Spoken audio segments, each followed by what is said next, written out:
This week, Fernando Medrano and Sergey Gorbati from Fastly are with us to discuss secrets and their role in infrastructure security. Then in the enterprise security news, funding mostly focused on identity security and secure by design. Palo Alto acquires one of the more mature security startups, AI security startups called Protect AI. LimaCharlie is first with a cybersecurity-focused MCP offering. Meta releases a ton of open source AI security tooling, including LlamaFirewall. Exploring the state of AI in the SOC. It's a lot of AI. I'm sorry, guys. The first research on whether AI is replacing jobs has been released. Some CEOs are requiring employees to be more productive with AI. I really didn't realize there was this much AI when I put this together. Are prompts the new IOCs? Are puppies the new booth babes? And we get closure on two previous stories we covered, one about an ex-Disney employee and one about a tiny dog. And for our last segment, we have two interviews from the RSAC conference last week, both focusing on security operations. First, Jawahar Sivasankaran, president of Cyware, discusses a threat-centric approach to security operations. And then Chaz Clawson, field CTO at Sumo Logic, discusses modernizing SecOps. All that and more on this episode of Enterprise Security Weekly. This is a Security Weekly production for security professionals by security professionals. Please visit securityweekly.com/subscribe to subscribe to all the shows on our network. It's the show where we talk security vendors and aren't afraid to name names. It's Enterprise Security Weekly. This episode is sponsored by Fastly, the application security leader and edge cloud platform behind many top digital experiences. Fastly helps organizations deliver and secure online experiences for their end users through a modern, developer-friendly approach to security.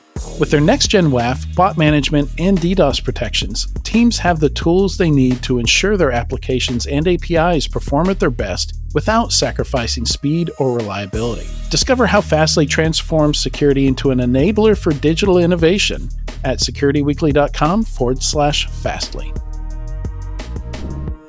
Welcome to Enterprise Security Weekly and happy Coconut Cream Pie Day. This is episode 406, recorded on Thursday, May 8th, 2025. I'm your host, Adrian Sanabria, and joining me is the Admiral of ASPM, the Captain of Content, Katie Teitler-Santullo. How are you doing, Katie? I am well. Happy Coconut Cream Pie Day to you. There were no great choices for today. That was the best one. You don't like coconut? It's National Coca-Cola Day, but I didn't want to highlight a specific brand, so I went with coconut cream pie. I'm fine with it. It's just it's one of the silliest days. Okay. Maybe not one of these silliest. It's pretty standard, right? It's almost always a food item. Like every food item has a day.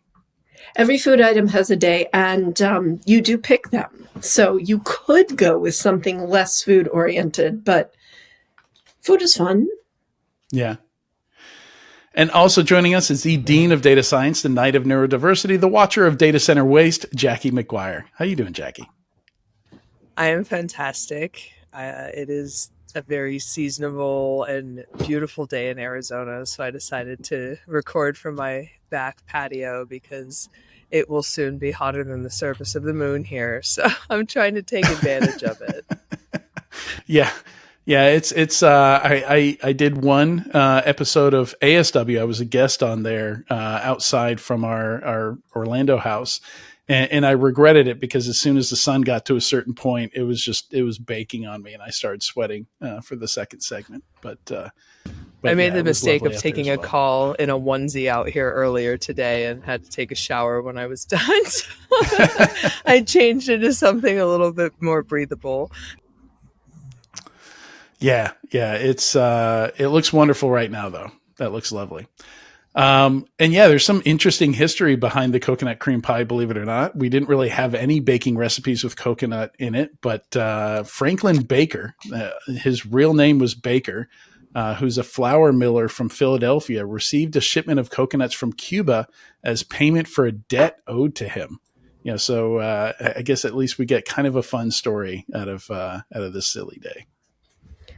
Yeah, I really like coconut, but just not a big fan of coconut cream pie. I'd rather just eat the crust and call it a day. If I've ever had one, it didn't make an impression on me because I can't remember whether I've had one or not. All right, let's get into it. This segment is sponsored by Fastly, and for our first interview, we're discussing secrets and their role in infrastructure security. For this conversation, we've got two guests with us today. Fernando Medrano, Deputy CISO at Fastly. How are you doing, Fernando? Doing great. How are you, Adrian? I am excellent. How do you feel about cream pies, coconut cream pies? It was very informative to start this knowing that there's a day for coconut cream pie.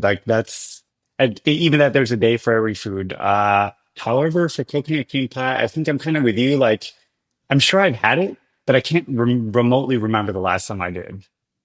Yeah. Maybe not the most memorable. I'm sure it was fine. It's fine. It was fun. It was fun.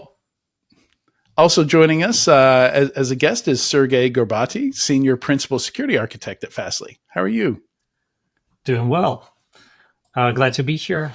I guess I don't have any memories of coconut cream pie.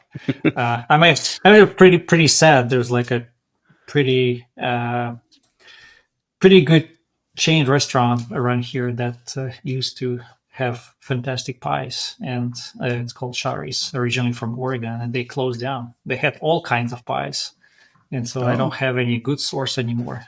I'm pretty sad about that. Not to say that I want to try coconut cream pie, but I won't go that far. Some poor marketing manager from the Coconut Cream Pie Association is going to get all excited because today's the day, and they're going to check social media. This is going to be the thing that pops up, and they're going to quit their job. They just need to step up their game. They need to make coconut cream pie a little less bland and more exciting, right? Like it's just I guess I'm the outlier here. Beige, right? I'm the outlier here. I love coconut cream pie. Okay, that's there good you go. If you're looking for a spokesperson, we saved it. Maybe saved it right that there. Person to post on social media and give them a little encouragement. I would Please also send royalties to Katie. I would also offer, if we lived closer, Sergey, I would bake you a coconut cream pie. They're not that hard. Oh, they're not supposed to say that. There's supposed to be an illusion that they're difficult to make. That's also So hard. They're so not hard, memorable, so hard. and they're really easy. It's probably as hard as running Fastly to make a coconut cream pie. Yeah, sure. Sure. All right. So let's get into the discussion here. So just talking about, we do talk about credentials a lot. It factors a lot into threats and how a lot of breaches happen. But I do feel like the focus is maybe more in phishing on human identities and a little bit less in MFA, all those good things, and a little bit less on machine identities and these secrets that have to be managed. I've been around for a long time. I have put my fair share of keys and passwords and things like that in plain text files, in configuration files, in shell scripts, in bash scripts, and all that. So is that mostly what we're talking about here today, Fernando? Is that kind of thing? Yep, exactly. I always just hard-coded mine in my Python. Yeah, exactly. Which right? I found out when I turned in my first machine learning model was not okay. And I think all those reasons are exactly why we're talking about it. Right. And then, it kind of became like, to be completely honest, like I don't understand very well how secrets managers work. Even back then, I remember the best practice was to set it to a variable so you didn't have it hard coded into the script, but still having it as a variable that you can just, if somebody gets into that account, they can just dump that variable. That didn't seem all that secure either. So, what is kind of the how has this evolved over the years? Because like even recently, I was on a advisory call with an enterprise, with a fairly large enterprise, and I was telling them about the importance of adversarial prompting in Microsoft Copilot. And I just threw out there as an example, show me passwords as a prompt you could give to Copilot. And he did it. And sure enough, he gets an ODBC file with database usernames, passwords, connect strings in it, like immediately, like sitting there in SharePoint. Somebody just dumped all their config files on SharePoint and one of them was a JDBC ODBC file. So, maybe talk a little bit about how it's evolved over the years. Go ahead, Sergey. I think looking back, a lot of software development was, let's have a secret to begin with, and let's have at least that letter of assurance we can tell who's calling, or like trusted, not trusted. Over time, it got to a point where, okay, we may add some RBAC on the back end to tell like what that secret can do. But it never really solved the problem of like, I've hard-coded my secret and it stays with this application forever. So then we've seen the iterations of, okay, we will deploy maybe a new secret every time we redeploy. And I've seen efforts like 5, 7, 10 years ago where financial fintech companies have been, mostly driven by regulations, but they were also taking security pretty seriously. So they were, for example, rebuilding all of their containerized deployments, and as part of the rebuild, they would deploy new secrets. But again, that only solves that time frame of like when you have secret living within the application context. And if it's bound to it, then that's your window of opportunity for an attacker. So then, right, what's better than this, right? Like, that's the crux of a problem. Like, how do we go from here to something that we can say is good enough? In my mind... One quick thing I'll add is that in the meantime, I think the scope of the problem has also gotten a lot larger and a lot worse. Yeah. Microservices architectures, which are, I think, sort of more modern design principles, which there are a lot of advantages to, means that each one of those services needs to a way to authenticate that they're talking to another trusted service. And that's usually done through the storage of secrets. And so the scale of how many secrets you need to create and manage has exploded exponentially over time. Yeah. So I think the cloud made it really easy to spin up a whole bunch of different things. It also makes it really difficult because you used to have to decide on a platform. And if the stuff you wanted to do wasn't in that platform, you had to choose a different platform. And now you have the cloud where you can build all these Lego architectures, but you also have to have passwords and secrets for them each to talk to each other, and it creates kind of a cluster of administration. You log in, you see secrets that haven't been rolled in like 620 days because somebody forgot. And how many SaaS services where maybe it's somebody even outside of IT managing a SaaS service needs an Azure, I don't even know what they call their API keys, application token or whatever it is. Like there's a lot of integrations with SaaS services and things like that require access to some of these resources. Definitely. Yeah. The biggest, when designing applications, for security, the biggest litmus test for me is like, are you sending a long-term credential on a wire or is it a short-lived credential? So a good example of this, when you're creating an IAM user in AWS, it gives you a set of credentials. You're never sending those on a wire.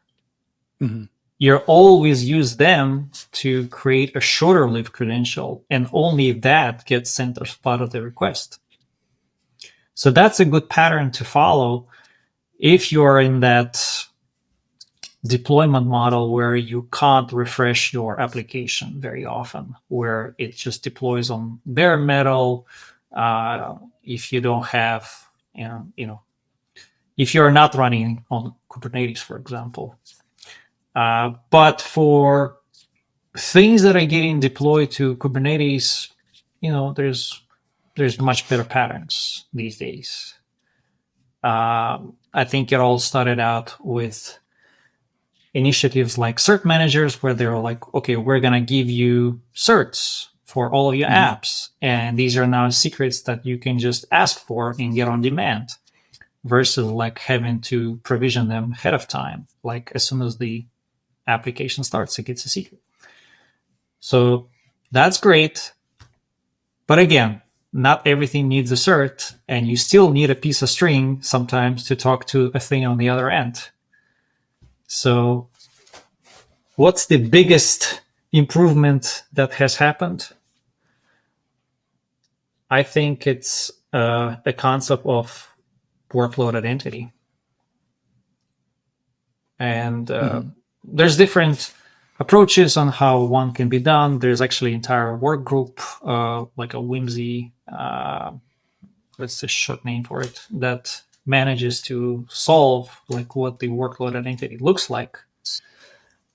It's not an easy problem. Like you can't say that, it's a solved thing. It will vary so much based on what your data center looks like, how do you deploy, what your application runs like what's the lifetime of your application. Those are all things, are all the consideration that you have to take into account to solve. And ultimately, you can land on maybe one or two patterns. Fernando? Yeah. I love just the name whimsy implies ephemerality, right? Yes. Yes. The direction we want to go in are more disposable credentials or just-in-time credentials, that kind of thing. So if I can just fire back a question here, it sounds like maybe you're still not surprised to see hard-coded credentials in place, but maybe those credentials don't last for very long, right? Or am I? Or should we not be seeing any plain text creds in config files and things like that at all these days? Well, the question of do you and should you, I think a little bit different. Ideally, we should not. Do we still see it? I mean, yes, it's easy to get started, I think, early on. So when you're building a brand new service, you're building a new company, sort of just you take the easy way out because you don't have, let's say, an appropriate secrets manager yet. So you hard code some tokens here and there. And the business grows, the application grows, the complexity grows. You just add a little bit more and a little bit more. And suddenly you've got some hard-coded tokens in lots of different places that sort of grew organically over time. And now you suddenly need to unwind that a little bit to improve the overall security model. And it's not like it's a problem that's really hard to get away from, particularly when you're just sort of growing in that sort of more like a fast pace and trying to keep up with sort of building a brand new application. But it's something that should be addressed earlier on, and I think many companies tend to do so these days. Well, it's a problem of anchoring trust, really. If you have two pieces of string and you can compare them, that's very easy. And that's why a lot of people reach for that solution. However, if you want anything modern, and what I mean by modern is you can use either MTLS or you can use like JWT tokens, OIDC, OpenID Connect type of frameworks. You have to have a lot of scaffolding in place, right? And to have that in place implies certain level of maturity. And again, the pattern of how you deploy your software in your enterprise. So that at the end of the day, you have to have all of this foundation to exist. Like for MTLS, you will need the entire, PKI, for example, or at least the internal one. For job tokens, you will have to have some scalable way to, have these public keys that are used for verification of like being available everywhere, and all the applications know how to fetch them and how to verify these job tokens. Otherwise, you're back to the problem of like, ground zero. Like you need the secret zero where you can build trust from, and how do you go from that? That's where, like Kubernetes helps. But then even before you get to deploy Kubernetes, you have to have some sort of solution. It's easier with the cloud, much easier. You have GCP, AWS have sold secret stores, that you can just ask for credentials and build up PKIs. But, it would be fantastic if we could have that solved completely. However, I think in my mind, that is the biggest hurdle and challenge for adoption of any modern secret that is ephemeral by nature from the get-go, from day one. Yeah, we've seen a lot of vaults pop up. In fact, like most of the password manager companies out there, like I won't name names, but I was talking to one the other day, and if I said their name, you would think of the consumer and enterprise product that has a GUI that you use to manage your passwords. And what they told me that's only 30% of their business now. The rest is just their enterprise secrets manager, the DevOps IT product, right? So it seems like those have really picked up. And but you need a credential to get a credential out of that vault, right? So it's passwords all the way down. It seems like. And I think this is going to be one of the, not to jump into AI too early, but I think this is one of the problems with making parts of technology more accessible to people who don't have historical context, is that, and I think we saw this too. Repeating the same mistakes. Sure. Yeah. And like think about when graphical website builders came about, right? GeoCities and all of those early website builders that built great, really freaking insecure websites. And so like it's going to be the same thing, right? And that I don't even necessarily know that people that are building code in the cloud sometimes know what a secret is or why it needs to be managed. I mean, and coming from somebody who did a 6-month data science boot camp and then wrote Swiss cheese Python with hard-coded secrets and API keys and all of that fun stuff, like I didn't know any better. And so I think this is going to be an exponentially increasing problem as more and more people are just following instructions and using stuff that spits out of Cursor, unless we put onus on some of these generation engines to suggest security best practices. Some people are not even on the path to maturity. Like their best day is when the code works, right? And then they're, wipe their hands, like go to dinner, they're done. Right. It doesn't get any better. Said about people in general, but yes, that can probably be said about people in general. But, to be a little perhaps fairer, a lot of the time, everything's just moving really, really quickly. And things happen, and I think, what we see a lot where I am at my day job is people, they don't know. But part of that is because so much of what they're writing is inherited. So much of what they're writing is templated. And now it would be really interesting if somebody could do a study on how much code is now being written by the, AI assistants, the Cursors of the world, because I think we'll start. I think we have some numbers on that. Yeah, I think we're going to start seeing. So I'd love to hear some numbers for sure, because I think it's going to amplify the problem in any way that any kind of automation does. I don't necessarily think AI is, this crazy new concoction in that sense, but it's definitely going to accelerate some of the problems. So back to you, Fernando, from a CISO perspective, like what are you worried about at this point? Is it MCP? Is it the next big thing? Or, is there still just a lot of unsolved problem with what we've already got? Yeah, I think there are still a lot of unsolved problems. And as Sergey said, doing secrets management right takes a lot of foundational infrastructure and foundational sort of platforms in order to navigate this problem.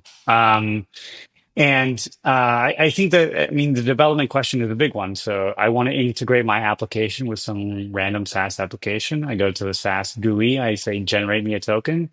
I integrate into code, and suddenly I've got the integration. But what happened to the secret? How's it being used? How's it being exposed? How do you even know that it's been exposed? This is a problem that Right. is both tough to manage, but also I think underappreciated sometimes because an API token, if you think about the more basic kind of bearer token, it's almost like a way to gain access to applications and data without the use of two-factor. You might use two-factor Yeah. to generate the token, but then that token basically gives you the same access that you normally require two-factor in order to get. And so the protection of that token, of that API key or whatever it may be, the rotation, the monitoring of it is all critically important. And hence, Yeah. It's some. just to throw out, and hence Sergey's point about making them short-lived credentials.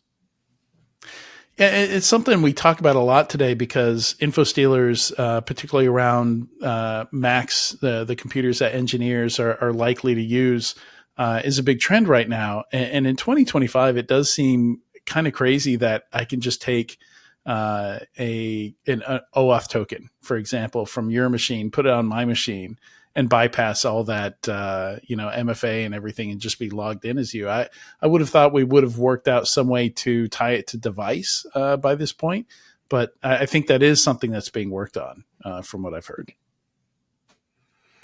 I think it's one of those things where because you have these, there's so many more potential restrictions if a secret goes wrong, and it's really hard to and I think it goes back to the whole like perceived risk, right? So if I'm an executive and I'm not a security executive and I'm trying to assess the risk of trying to implement some version of 2FA or a more tightly rolled secrets program versus what's the actual fallout if one of my secrets is compromised, and what's the average cost of those breaches, and well, we have cyber risk insurance, so it'll cover that. I think it's just one of those things where if you're in security, you really understand the risk, but it's really hard to communicate perceived risk and potential risk. And I think most executives that are in sales and the CEO's spot, their whole job is taking risk, not really necessarily, it's taking the right risks, but yeah, I don't know. It's one of those things where I think it's just they're wired completely differently. So you have to find a way to communicate it that makes it make more sense in terms of how critical, because if you're talking about microservices, right? One break between two microservices can cripple your whole cloud stack. So, it's easy to say we need to better control these secrets, but I think it's really difficult to take the chance that doing so disrupts. Availability is important. Yeah, and where we've over pivoted to the cloud and everything is in the cloud now, you break one thing and it's a big problem. I mean, security is ultimately a risk management discipline, and it's the role of the CISO to be able to help communicate risk in a way that allows the business to make informed decisions about those risks. And so, ultimately, that is exactly what the security team and people in those roles are entrusted to do, is be able to effectively communicate a risk that accurately represents the state and severity of that risk to make good decisions. Yeah. I wish all CISOs were really good at that. All CISOs should be really good at that. It's probably the one of the most critical parts of leading a security organization. Yeah. So, one of the, I think when something's hard to protect and there's some vulnerability there, it's being targeted. Oftentimes what you turn to is detection. Okay, if it's very difficult to detect this, we know attackers are after credentials. It seems like efforts to make visibility, observability of what's happening with these secrets and the access that they give, and maybe also at the same time minimizing what they're allowed to do, right? Access control of the, I'm not using the right term, the right identity term here. But I think you know what I'm talking about, cutting down, so taking the zero trust principles and saying, okay, what does it actually need access to, instead of just giving it, broad privileges. So yeah, the question in there, I think that to either of you is that where we go at this point? What do we see that makes, how can we make abuse of these credentials, of these keys, more visible, I guess, to the SOC or to whoever's managing these kinds of things? You're talking about like a least privilege access for keys. Right. I mean, again, like Sergey was saying, it's a design decision, right? Like that's something that should happen in the design phase when you're putting this together and say, okay, this is what it needs access to. But I used to work for a SaaS security posture management vendor, and it's shocking how overprivileged a lot of vendors are when they ask for access to your Microsoft 365, when they ask for access to your Google Workspace. Like it's really hard to pare that down to just what you need. And in a lot of product designers' minds, they're like, well, maybe we need full access to your calendar later, so we're just going to ask for it now.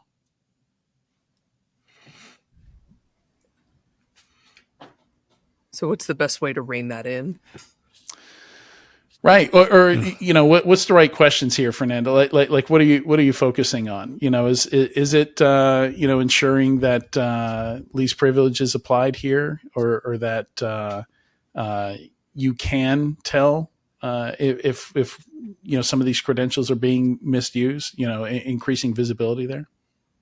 I'll let Sergey weigh in, but like it's a little bit of like both ensuring that the scope of the permissions assigned to a particular credential are appropriately set, and that that credential doesn't last very long in the first place, such that if it is compromised, the ability to enact sort of a malicious action is very time bound. Sergey, anything you want to add? Well, there's two, I would say, big camps of like how you can authenticate things. You can give it I call it a piece of string, just a bearer token, and say this bearer token can do X. But another approach is you switch to knowing what the caller has. And when you know who the caller is, then the permissions make a lot more sense to humans. They start making a whole lot more sense to the administrators, the people who run the platform, who look at something that is being malicious. So when you go from here's a token that I will use to access your API to I know that here is a envelope. It can be a client certificate, can be a JAG token that represents identity. Let's say it's a service that runs in this data center. Let's say it's a Prometheus exporter. And then you finally looking at I don't understand. Why does this Prometheus exporter is calling this API this many times? It doesn't make any sense. It starts to actually ring a bell for humans a lot easier than just looking at a token and saying right. Why is this token looking at that? So attaching identity to it, right? Yeah. Is that the workload-based identity you were talking about? Yeah, there's different ways to achieve it. You can of course do it even with tokens and give it to unique things rather than saying that this token can do blah. And you say this token is for this. And it's a slight nuance, but what it achieves is just a better visibility and comprehension of what policies are attached to, what capabilities that thing has. And of course, that by itself isn't enough. You have to make sure it's short-lived, and you have to make sure it's least privilege in scope. And that is the direction where we see things going. We mentioned Whimsy, but they talk about different specific platforms that you can use to adopt this. There's a number of them on the RFP, but if we're to pick one, you would have Spiffy and Spire, where you have deployment of this scaffolding again that brings back the point that you have to have some foundation to start with. But once you deploy it, then you can ask for short-lived secrets, these little identity documents that you can send across. And the old model would be, okay, I need to talk to, I don't know, a bucket, or I need to talk to this place, I need to talk to that place. So now I ended up with 5 tokens to talk to 5 different places. But the subtle change when you switch to using identity token, now you have one identity because it identifies you as a service. And now you're calling to all of these different things and know exactly who you are. And with that, you can suddenly gain 2 things. You can see the visibility for what service one service does. Like you get the correlation of like all these different things are starting together. And I see that this, for example, compromised, malicious Prometheus exporter on the box is really doing more than what it should be doing. It's calling things with its identity that it shouldn't be calling. And applying, of course, zero trust here.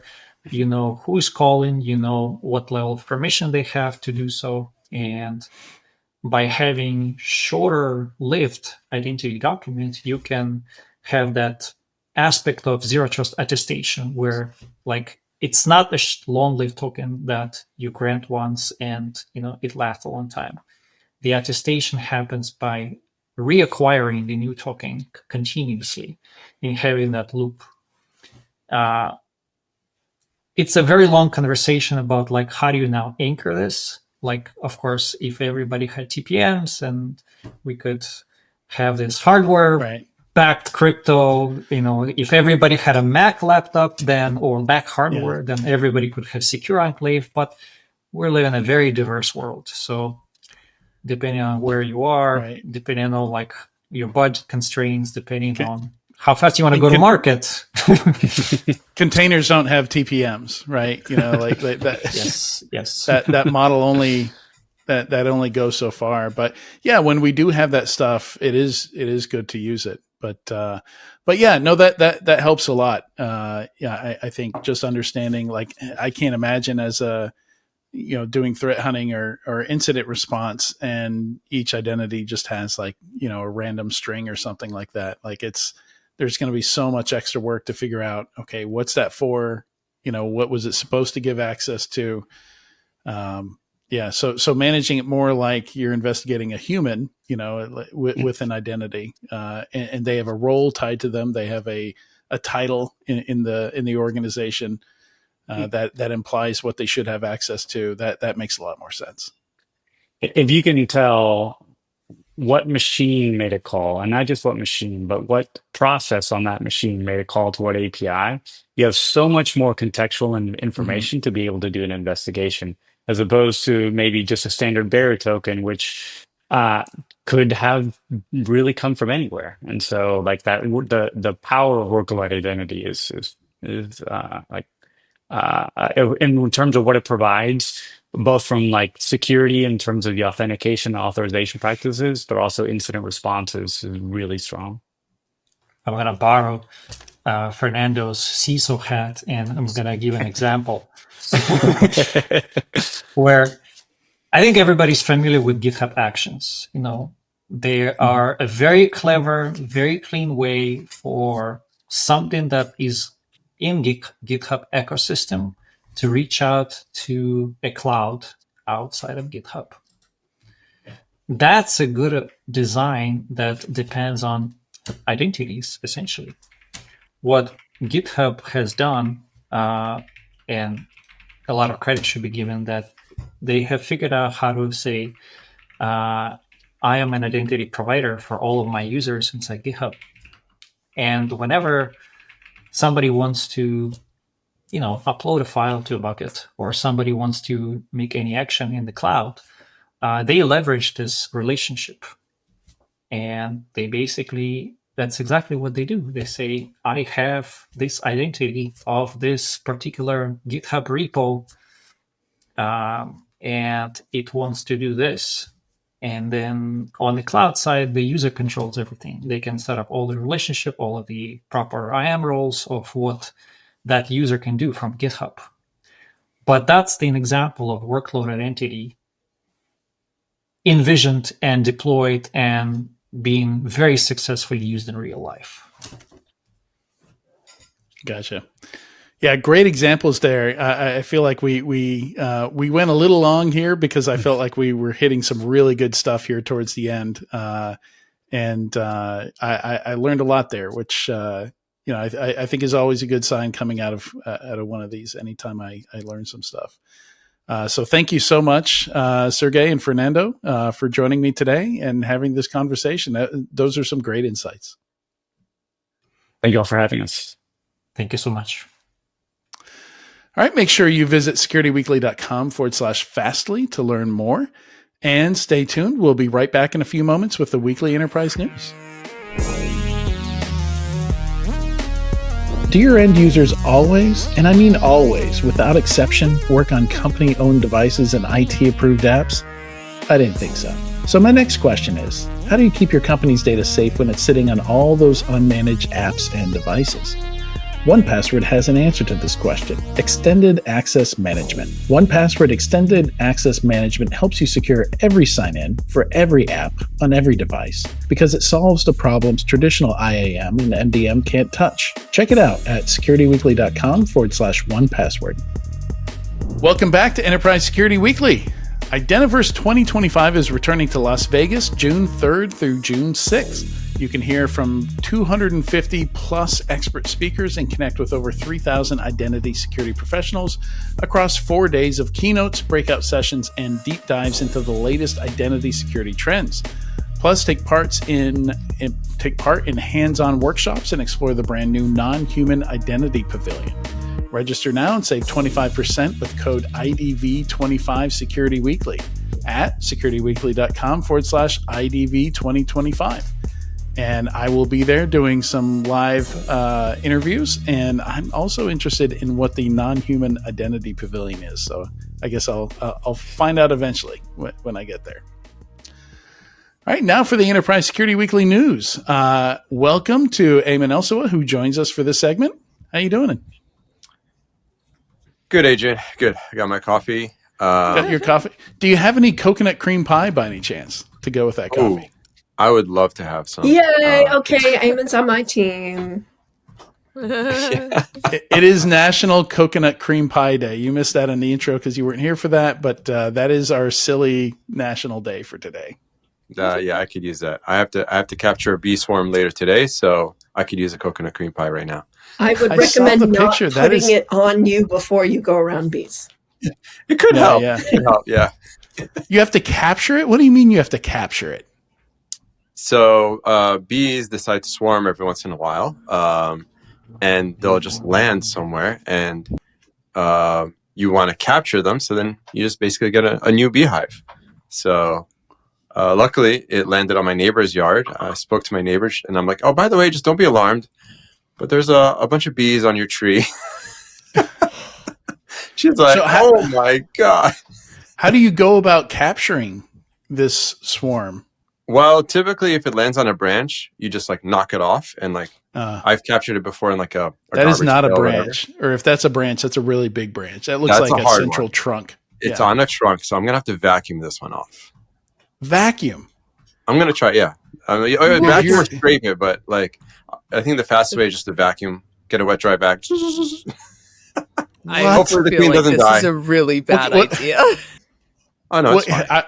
I feel like I missed an opportunity for a honeypot joke there, though, on capturing the bees. I need to send you the video. I might have made one last week that was pretty awesome while on air. Ayman, I hope you have some good PPE to wear. What kind of tree is that? It looks like it's got fruit on it. It's an apricot tree. Yeah, apricot, really old. Yeah. I thought you just do like you do with your loser relatives who come to stay for the holidays, and you smoke them out, and then you drop them off somewhere when they're confused and sleepy. Or you just ignore them, hope they go away, right? So yeah, I guess. Yeah. Well, good luck. Don't die. Hope You're not allergic to bee stings. I've been stung many times, so yeah. Oh my goodness. I feel like the movie My Girl will forever have me traumatized and terrified of Yeah, bees, right. because when I was like 8 watching He Can't See Without His Glasses. Yeah, that would make me cry for the rest of my life. All right, let's get into it here. So we've got funding. There's definitely still a lot of funding going on. I think most of this was announced during RSA or maybe right before RSA. And last week's Vibe Check asked, well, what's your take on the rise of vibe coding from a security perspective? And the overwhelming answer was it's okay, but just not for production. So I like that they said okay for MVPs. MVP is still production. It's an early version of the product. But anyway, I'm just being pedantic. Maybe viable means something different to them than it does to you. Minimum vibe product? I don't know. Yeah. Maybe product has a different definition. Like, does it actually work? Right. So interesting. So Persona is identity verification anti-fraud platform. They raised a 200 million Series D. Visa is, or Visa, I'm not sure how to say that, is a US-based data protection platform focused also on identity and authorization. So a lot of identity stuff here. And they raised a 108 million Series D. So late stage stuff. I think identity, especially with Identiverse coming up, I guess we'll see some of that marketing money in action there. But definitely a big area right now, big area of focus. And then Minimus is a secure by design container platform, which got a $51 million seed round. That's crazy. Which I guess, given that Chain Guard, how much did Chain Guard raise? Like their last round was like 380 million or something like that. So I guess there's a ton of money in securing containers and providing secure containers. Well, and the products basically pay for themselves too, because one of the ways that, like for Chain Guard, in full disclosure, I hosted the live streaming from their conference a month and a half ago. But when you take all of the crap out of containers that whatever you're running in them doesn't actually need to run to make them more secure, it also makes them significantly less expensive to run. So it's one of these products that I think even through like economic pullback, these types of products will do well because they're also a cost savings move. So it's really easy to justify budget for them.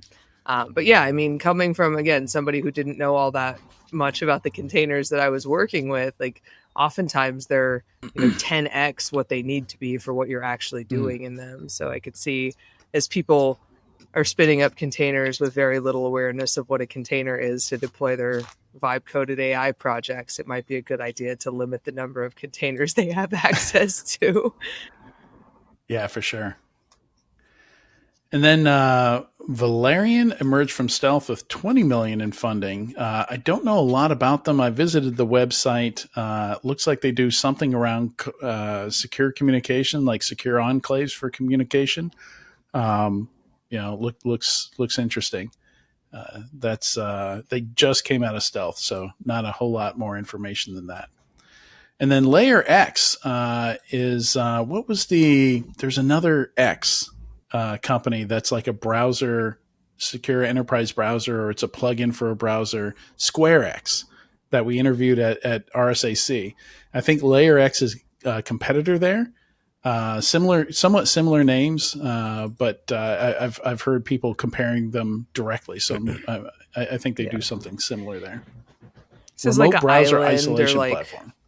Yeah. Well, not really. I guess not really, because it's more of a remote browser isolation platform. There were a lot of these back about 10 years ago. There were a bunch of these where basically if your browser got hacked or malware, whatever, it didn't matter because it was running in a container in the cloud somewhere, right? It wasn't actually, you weren't running that client side workload on your device. And And yeah, so I don't know if they're competing with the islands out there or not. I mean, there's still some enterprise browser stuff you can do with this kind of thing, but maybe seems like more of a avoiding malware thing than like controls over what employees can do, which I think is a lot more of the value prop for like an island. I get a good demo. I tried to read Island. about it, but they mentioned AI a bunch of times, and and you checked in out the press release. I checked out. I was like, okay, I get it. Yeah. Like, I think it's a warning for people, and that like if you. I know the buzzwords are good for SEO, but for actually getting your product messaging across, you got to be really careful riding that wave right now, because some of us are already disillusioned. It's a cute picture of the team, though. It's a great picture of the team. Yeah. Yeah, there's a everybody's laughing. There's a puppy in the photo. Yeah. But they do focus on how you can secure your browser because of AI threats is essentially how this reads, and that's probably not exactly what they mean. Yeah, it's like SSE, right? But it says they're being deployed alongside those controls. Right. So. And in some cases in place of. Yeah, because anytime you're in line with web browsing, that's, you're potentially replacing a CASB, a secure web gateway. You can block content. You can, detect different things. So there's a lot of things you can do when you're in the browser, in line with the browser. Yeah, I would argue being on the endpoint is a lot easier. Being in the browser is a lot easier because then you don't have to pull apart encrypted sessions and re-encrypt and mess with all that. For what it's worth, they do say positions its solution as the leading alternative to Island in the SEB, the secure enterprise browser category defined by Gartner. So I don't know, maybe where it's a couple different horses of the same color, or they're actually doing isolated things. Because that's when I heard secure enterprise browser, Island was the first thing I thought of. And interestingly, Palo Alto also has one of those, which I found out at RSA and did not know about.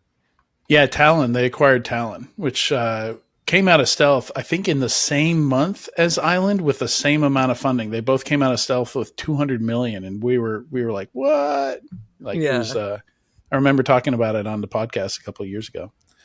Interesting.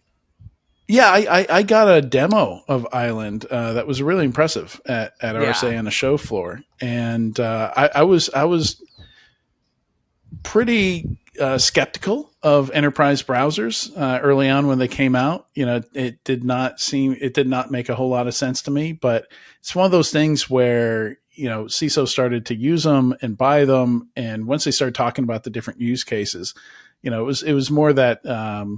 I just wasn't understanding the value prop, the use cases here. And once you walk through, what if somebody just it was the kind of stuff where I was like, you just can't control that. Like, you just have to accept that people can download stuff and copy and paste stuff at different places, and it actually blocks a lot of that. So you can define like different areas for personal, for work, for maybe you're a contractor working for 6 different companies. Well, you can have 6 different island enclaves for each of those companies and keep all that data from commingling and interacting, where you literally cannot copy and paste. Yeah. But you literally can't copy and paste from one tab to another tab if they're not in the same enclave. Yeah. Yeah, I was a huge fan because I worked at Fidelity in the early 2000s, and they had an enterprise browser, and it allowed us to do some really cool things like have a token to log in as the customer to be able to see what the customer sees on the web page, but also blocked almost everything else. And at that time in financial services, you weren't allowed to do anything on the internet. It was all considered advertising and marketing. And I think one of the use cases Island presented to me was well, what if you're financial services and you want your employees to be able to access LinkedIn, but you don't want them to be able to message anybody because that has to be archived if you're financial services. And they can do that. They can block just the messaging function on different websites. Yeah, I mean, I'm a big fan. I know as an analyst, I'm supposed to pretend to be impartial, but I like the team. I always judge companies by how fun the team is to talk to and hang out with. So, because I think at the end of the day, if we're going to have an economic downturn, that's usually what keeps customers buying, right? It's how much they like the teams they're buying from. Yeah. You got to be able to work with the company. So the next thing here, Protect AI. I think this is the first big AI security acquisition that I've seen. There have been some small ones, but this is a $500 million plus acquisition by Palo Alto Networks, and they acquired Protect AI, who themselves had already done an acquisition of Side Labs, and Side Labs did like AI model evaluation, automated AI model evaluation, and I'm not going to say too much about it because I think Cole Grolmus had a really good post with some really in-depth deal rationale on why this is a good move. Yeah, I think he generally thinks of this as a good move, and I think this is one of those, like, I'm still on the fence about AI in security products, but I feel pretty strongly that some kind of AI firewall is going to be necessary to prevent abusive inputs, prompts from going in, and also stuff that shouldn't be coming out, like sensitive data and things like that, from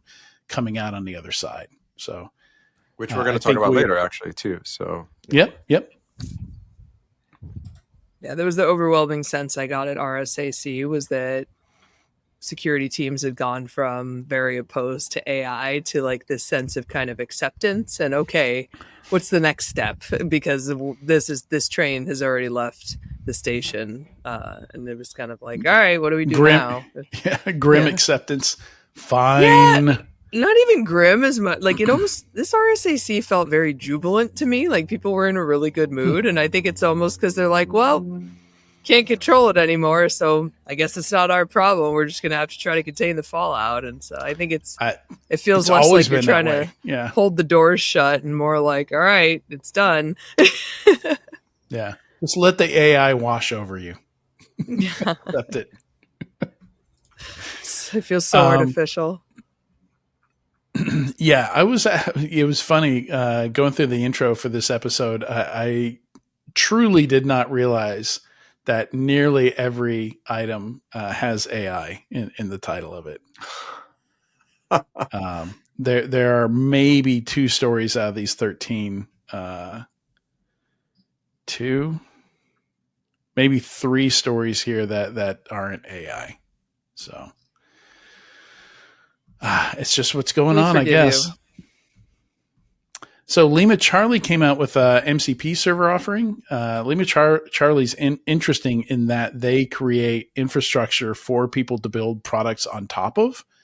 So they don't sell directly to the customer. They build like the framework for things. So if you think like a Heroku for security or something like that.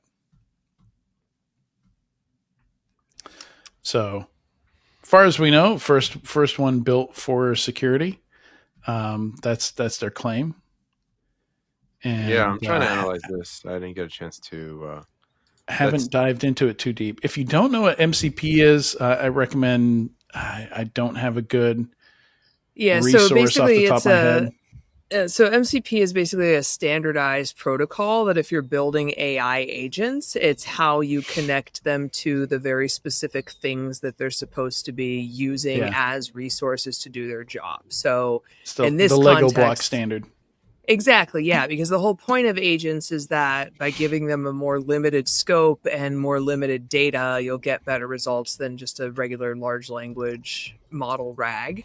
And so this is giving them access to things like processes, historic events, models, and it's basically creating a protocol and kind of schema for data for people to be able to build their own agents, but still interact with their architecture. And then everything built on top of this architecture, assuming they're using LimaCharlie's conventional schema, anybody who's built on top of this, that way you'll also be able to give agents access to the products built on top of LimaCharlie. So, I mean, I think it's a good first step. It's a good way to say, hey, we accept this, and it's better for us to build the interfaces for agents than to wait for someone to build agents that get it wrong, I guess. Because data schema is one of the biggest things that's going to be a headache in security and trying to use agentic AI, is that an IP address is not called the same thing in any two products, even within the same freaking vendor, much less across different vendors.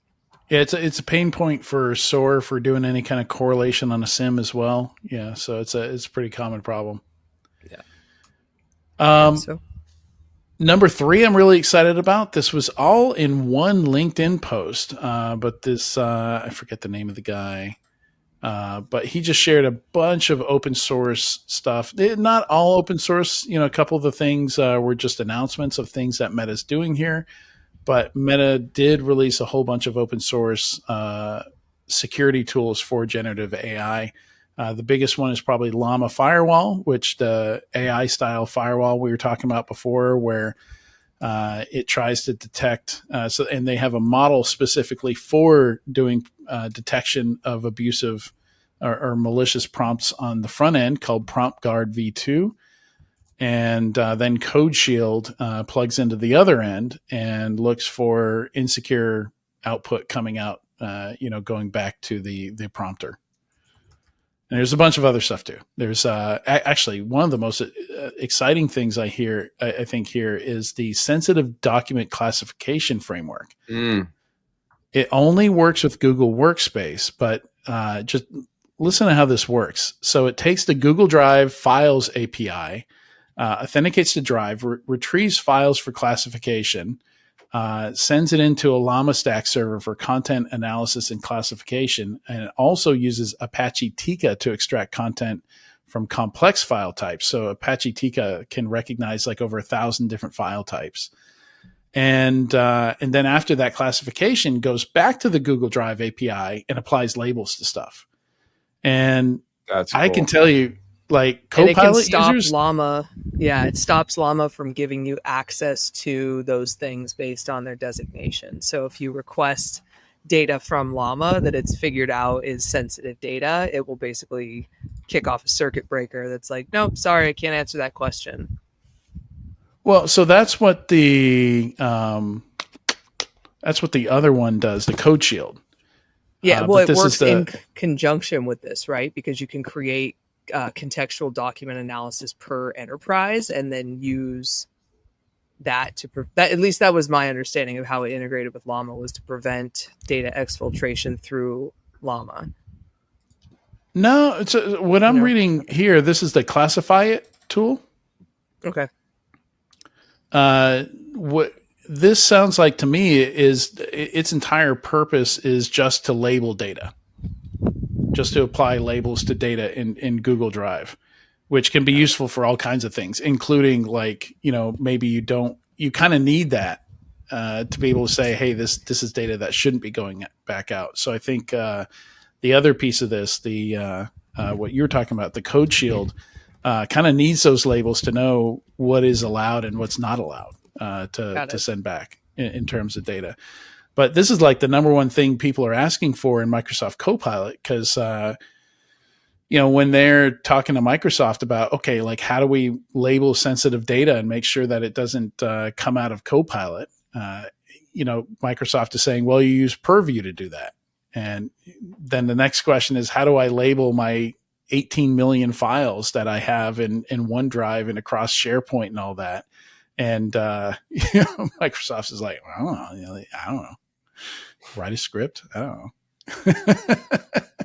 So yeah, you need some way to do that. And it's kind of like a big use case for, like I was talking to Rubrik, who acquired Laminar, and that's a big use case for their product, is to go in and try and, because they can do that classification piece, automate the labeling of those files.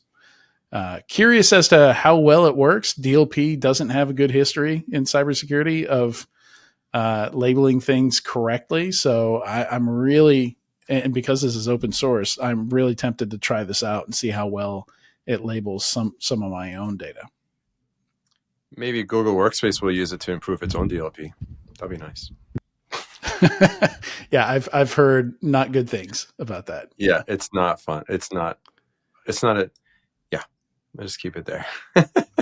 I would guess in highly regulated industries where it's pretty clear cut what types of data are what, healthcare, finance, things like that, it'd be fine. But like, how are you supposed to know that within a food manufacturer like oregano and the quantity of oregano is a trade secret that you need to protect, right? It's a much different. So that's I a think, the really stuff good is- example, Jackie.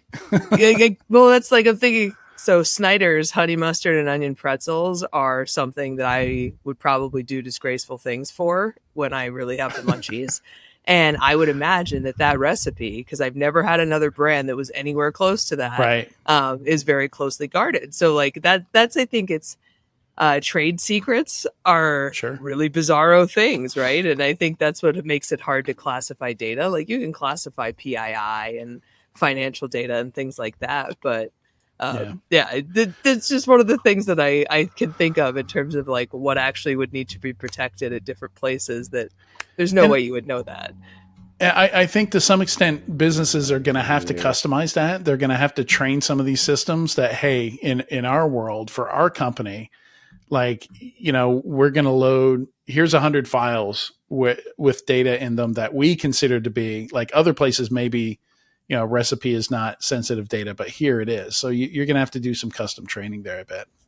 Yeah, and I think Probably that's something one you of the could use things that IP for. keeps getting lost when we're talking about machine learning and LLMs and AI and all of this, is that everybody is seeing it as a force multiplier, and it can be. Everybody is seeing it as an efficiency tool, and it can be. But it doesn't take out the human work that needs to go in to make sure it's correct. And you can't have a one size fits all. You just simply can't, because, to Jackie's point, like the honey mustard pretzels, if I'm chatting with my sister or my best friend about recipes, we mentioned coconut cream pie. I have a coconut cream pie recipe.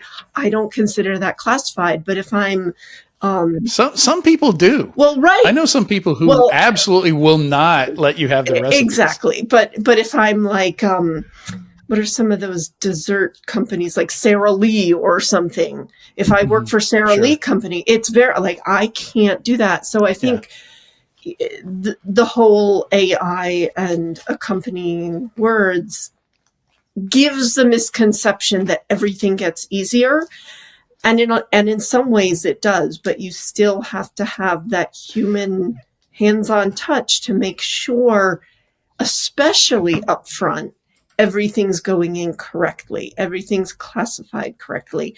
And also somebody's checking the output. I mean, I've said it a million times on this podcast. I use LLMs all the time. And I was just asked by a friend who was interviewing if I've ever been asked which LLMs I use, because this person was asked during an interview, not if they use LLMs, but which ones. And I can tell you that even when I try to train these LLMs on certain things, they don't always come out correctly. So you still need somebody looking it over. When we've talked about AI assisted code, you still need somebody looking it over. You still need to test that code. It's not just, hey, let AI do the work and I'm going to go off and eat some coconut cream pie. So I would guess, though, that capitalism says if it gets 85% of it correct, that's good enough for most enterprises. Jackie, thanks for bringing me down. Right? Like, what do you think the threshold is? Like, if Adrian, it's probably so lower than if you're a 85%. CISO, if you're a CISO at a massive corporation and there's a possibility that this thing can clean up your drive and classify docs, like, what's the accuracy threshold that you're like, fuck it, even if it doesn't get 15, 20%, like even 50%? Because I think data is the dirty secret in most technical organizations. Like, if any other part of the organization understood how much just disgusting, unstructured data enterprises sit on, it's horrific. I mean, I just heard and it's interesting. The stat almost never changes, but over 100,000 DLP false positives daily. Like that. That's a term. Like the bar is not high. The bar is 20%. Like Even Like- for basic things that are fields that are static, like Social Security. We know there's a pattern there, and stuff like that. Those still don't work on. I mean, Yeah. the good apps get them well, but So like 20% of files classified correctly across 7 million files, that's a lot of human work that doesn't need to be done. But then like what happens to those other labels? Do you have to scrub those labels? Like there's also some work in pressing the undo button on the other 80%, and how much human labor needs to go into, to Katie's point, following behind the AI and make sure it's correct on this stuff. Like you have to sample it. You can't check every individual file. You're basically just going around and doing spot checks. Yeah, I guess that's better than nothing until an executive wants access to something that was accidentally labeled super confidential on a Saturday evening and somebody gets a phone call. Because that's usually how it happens, right? Is like this exec wants access to this database right now. And then it gets exposed to the internet and it never gets fixed. and how much of risk acceptance is there? Like we all just sort of accept that, somebody said to me, oh, well, they can find, if you do this, somebody can find your like name and social security number and email address. I'm like, whatever, it's already, it's already out there. Somebody really wants it. And my credit card number got stolen. And I tried to argue with the guy, like, please don't, I'm going away for the weekend. Please don't take my credit card and send me a new one. It's not really stolen. and he was like, oh, it's stolen. I'm like, so what? I work in security. I'm like, oh just my God. The bad ones. just let me have this through the weekend. I promise it'll only be a card present transaction. So for all of this. Because they're supposed to take it, right? Yeah. And when they get that message. They did. They sent it overnight. It was all fine. But my point is there's a certain amount of acceptance. And when it comes to AI and when it comes to the amount of data that someone or something has to parse through, we're going to get to that point, especially if it's, 9:00 on a Saturday night and your CEO is like, must have access to the super secret file. We're going to get to a point where it's like, okay. And that's worrisome because then we end up with these massive breaches, and it's not most of us who end up in identity theft hell, but I've known people who have, and that's bad. Or it's not most companies that are going to end up with some foreign company stealing their mustard pretzel recipe, but when that happens, that's a problem for Snyder's or any other non-foreign entity who hasn't stolen the recipe. Big problem. Multi-million or billion-dollar problem. I think it's an interesting that specific example I think is interesting in that like I think Coca-Cola could lose their recipe to Coke and totally be fine. Yeah. Because what gives that business value is their distribution network. I'm sure it was hacked by the PRC long ago. There's probably some Chinese version of Coke available. Coca-Cola doesn't put soda into bottles. Like the Coca-Cola company doesn't put any soda into any packaging at all. Those are it's all like InBev like independent bottling companies that do that. Like the last few miles, they do all that work and they run them to the grocery stores and to the gas stations and all that stuff, so that Coke doesn't have to manage this enormous logistical nightmare infrastructure across the globe. Right, but if you now have access to the entire logistical infrastructure, that's a problem. So again, back to the point, it has to be customized. Also, who can make that much soda? There's also a certain amount of like accepted illegality or not following rules that is baked into our society, especially for wealthy or large corporations. Because I was thinking, oh, well, you could actually solve this problem because if you studied the intellectual property of similar companies in an industry, you'd pretty easily be able to ascertain what trade secrets are because other pretzel companies would have food ingredients in their IP filings, right? But then if you did that and you automated that, how many millions of companies would you find that are violating other companies' IP unknowingly? And it's usually only the large companies that have the ability to enforce their intellectual property rights anyway. So I don't know, this whole thing is interesting because I think we think we want to automate a lot of things that once we actually start doing that, it's going to be like, oh, it turns out that there's a lot of gray area that we don't actually want to expose. Yeah. All right, moving on here. Really interesting post from Eric Block. I don't know if you guys have had a chance to read this. I kind of wish I had the time to do this, but I'm glad he did. So he does a lot. He knows a lot about how to run SOCs, like the kinds of problems that SOCs have. Like he understands them inside and out. Has built them, and he walked around and talked to all the AI SOC companies, so that we didn't have to on the expo floor, and some really interesting insights here. Eamon, did you have a chance to check this out?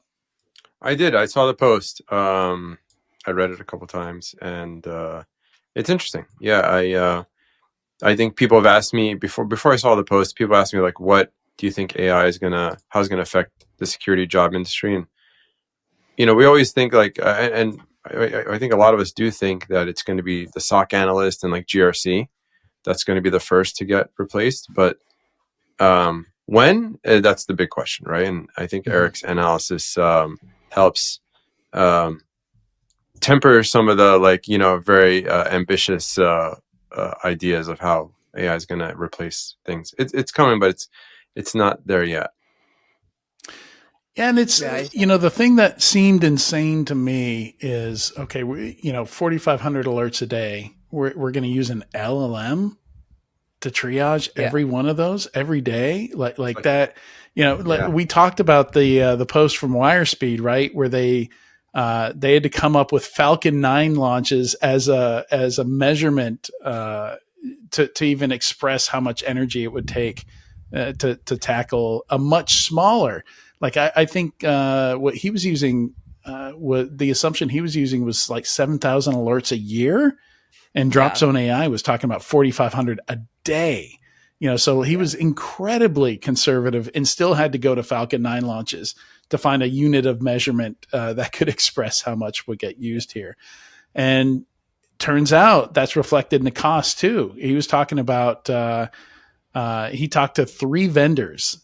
He said would charge between $3 million and $4 million per year at the 1,000 alerts per day rate. Wow. Yep. So what? Like that prices out almost everybody right away. That's like Fortune 100, and that's it. Well, How many and I SOC know that I analysts is bitch all that, the time about the economic or the environmental impacts of AI, but it's really more the inefficient compute that pisses me off because it's lazy. How many of those are the same exact alert, the same exact process? Like, why would you maybe use an LLM on the first 3, but once you spot a pattern? Well, and you don't need to use an LLM. This is not abstract data. LLMs are meant to interpret language data that is otherwise difficult to contextualize. Security data is not abstract data that's in a language generally. Like, yes, if you're doing like the contents of a phishing email, maybe, but like I've talked to vendors who are trying to use LLMs from everything from like analyzing a screen recording. And I'm like, unless that person is writing a sonnet and you want to know if that sonnet is about threats, why would you use an LLM for that? Most of the things on that screen are very easy to contextualize. And so LLM should be the interface between the user and a whole bunch of not LLM models. And yeah, I think there's a couple things that he mentions here. One, the people building these tools maybe have worked in a SOC, but they've never built one. They've never built a SOC. They've never gone into an organization and said, holy shit, you have S3 bucket on top of S3 bucket of just trash that's unlabeled. And you have you're taking we either put the raw logs into Splunk or we just don't collect them because it's too expensive because we have taken no time to tune anything. And so like how you're going to automate a process that is arduous trash and not very effective at the vast majority of organizations is beyond me. And again, it's going to be very, very, very expensive to do it because no 2 organizations are the same. And exactly. Yeah. And it doesn't matter so much. Like I see a lot of conversation going on about whether or not it works. And I don't think it matters if it's $3 or $4 million a year to replace like, I don't know, 4 or 5 humans. Like if it's too expensive for anybody to use, I'm not sure it even matters if it works or not. And it's going to be really slow. Like compared to a human, it's faster, but not much faster, honestly. Talking about 3 to 11 minutes per alert was what Dropzone was talking about.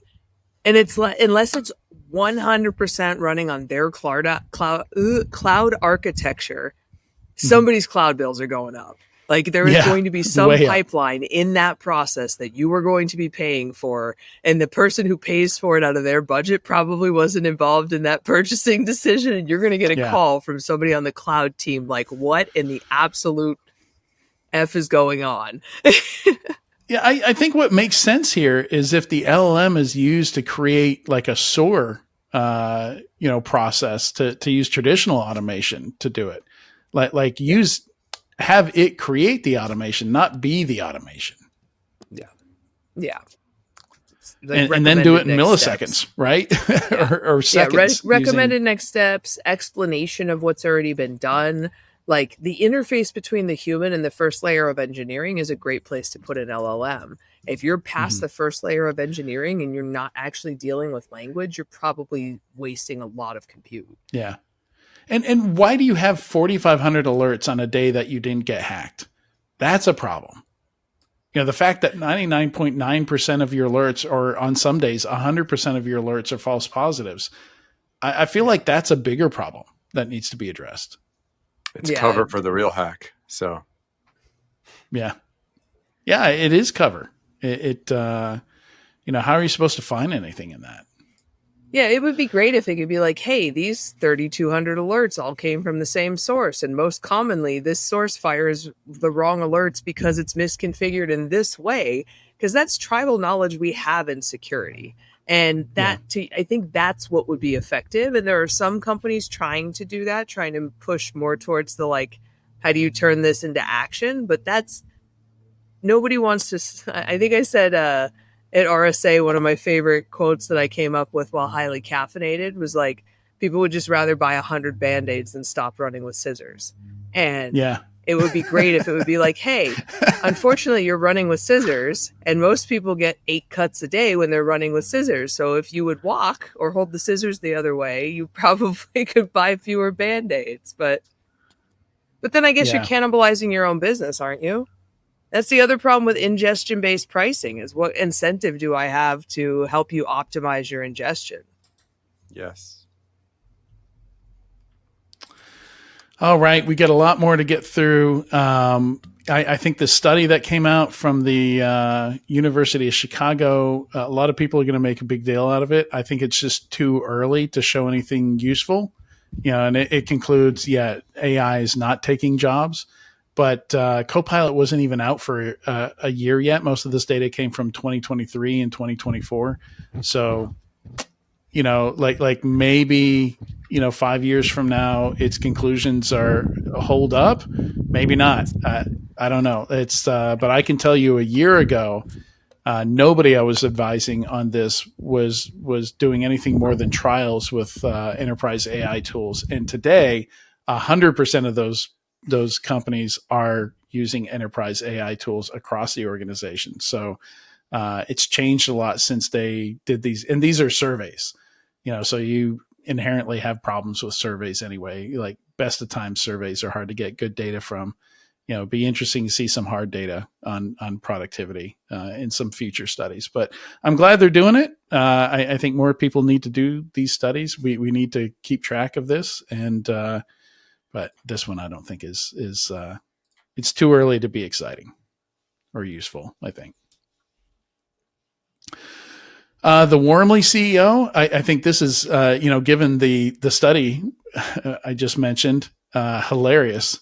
Do 30% more with AI or you're underperforming. So a CEO forcing its employees to have a certain level of productivity with AI. Okay. I guess you're the CEO. That is a thing you can do. Yeah. Is his name Giga Chad? I agree with, what's that? I said, is his name Giga Chad? Yeah, I see this. I mean, Max honestly, Greenwald. Max Greenwald. Yeah. So it's this is a really good link, and then they actually linked to the Shopify AI manifesto, which is interesting. But Oh, I didn't see that. yeah, the TLDR. I mean, listen. I mean, just AI is here.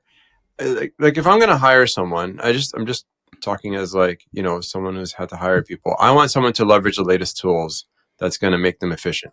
If I'm paying someone by the hour, for example, which is why you shouldn't charge by the hour on the other side. But anyway, but I want to make sure that they're using the latest tools and they're being efficient, so that I'm hiring them for their strategy, their skill, their like kind of like the stuff that you can't replace with AI, right?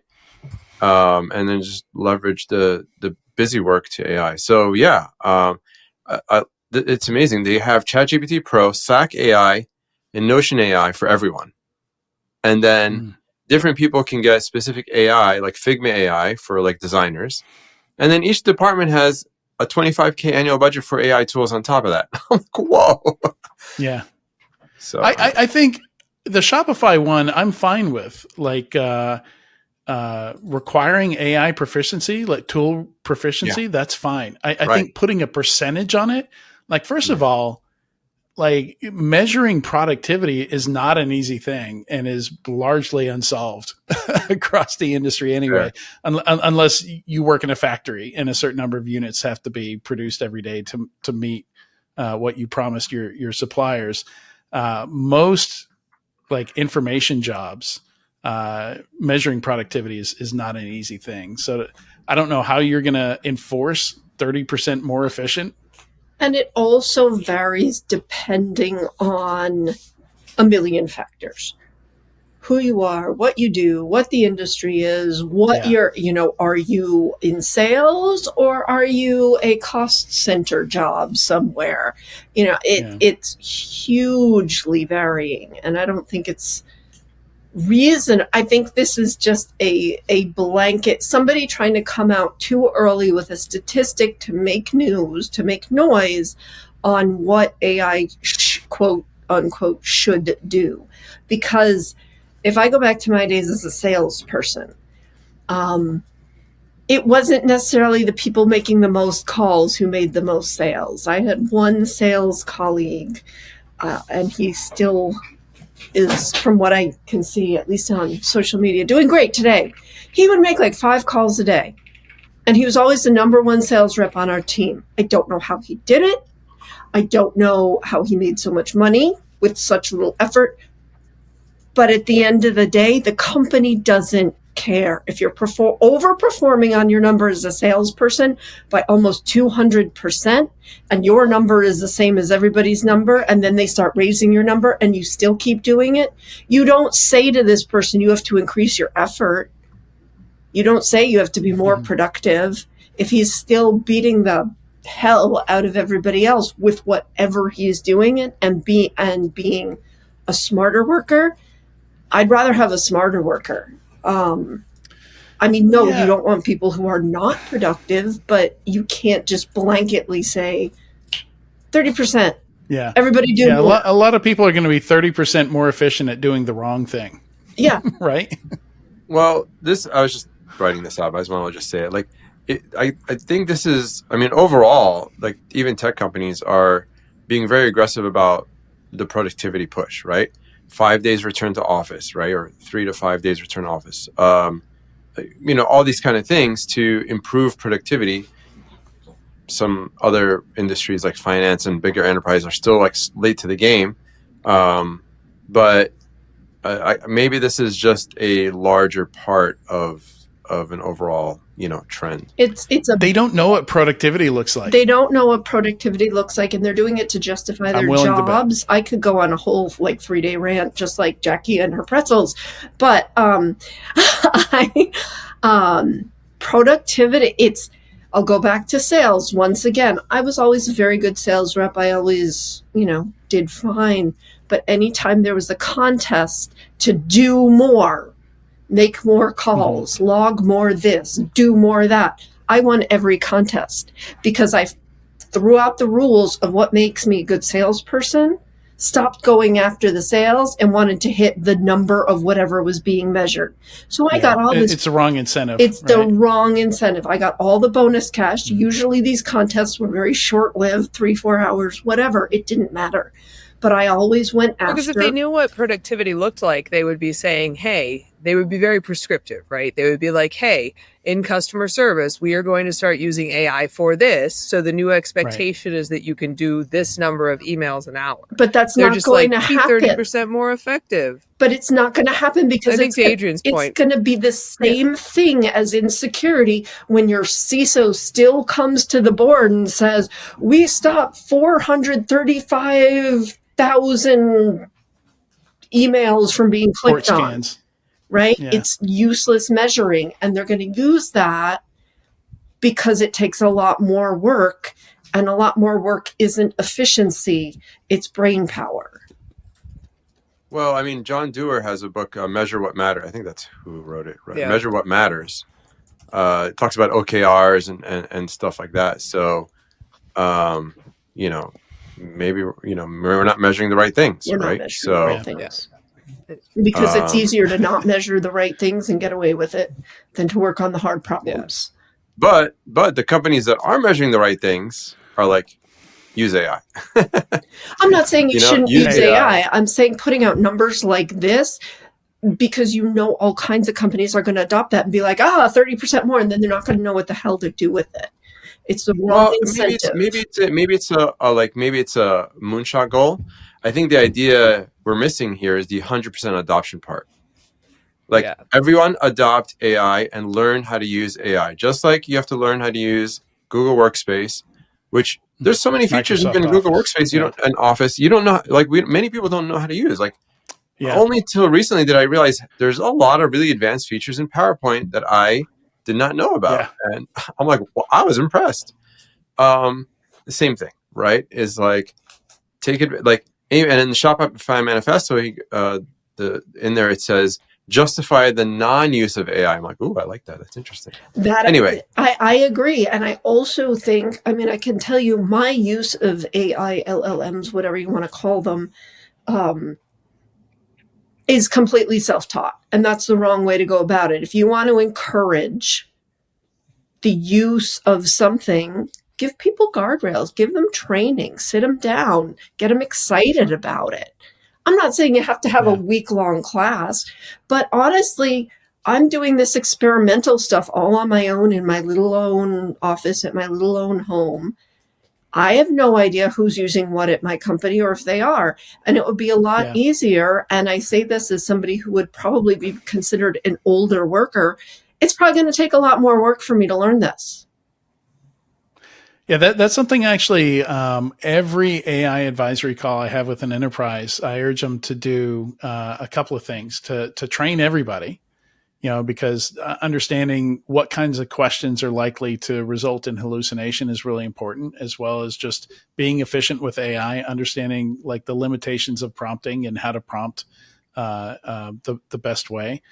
But also I talk about creating like a Slack channel or a Teams channel or something where people can share their tips and tricks and like cool things that they learned and like encourage each other to keep learning and share that stuff that they learn with each other. I think cool. That's a good idea. Do a company funded training, do a nice lunch and learn a few times in a month. Give people the tools. If you want them to learn the tools and be really good at it and see how that affects their productivity, help them. So we're going to have to wrap here. There's a bunch of interesting essays here that recommend checking out. The detection opportunity cost is really interesting. The prompts are the new IOCs you didn't see coming. AI-powered risk analysis, elevating cybersecurity insights. So this is kind of talking about reducing the number of alerts and focusing more on insights than just raw alerts, that have to be triaged. The essay, I did kind of want to talk about Our Puppies, the New Booth Babes. I feel like that would take too long to talk about. Eamon, I do want to give you a chance to talk about the thing you included in Slack here, if you want to talk about that real quick. Oh yeah, I had an opportunity to speak, answer some questions on AI. I was like a panel on AI and things like that, and just it was an interesting discussion. A lot of people are worried about AI, and or not worried, but like just there's a lot of questions. There's a lot of questions on AI. I think we talked about it here, so.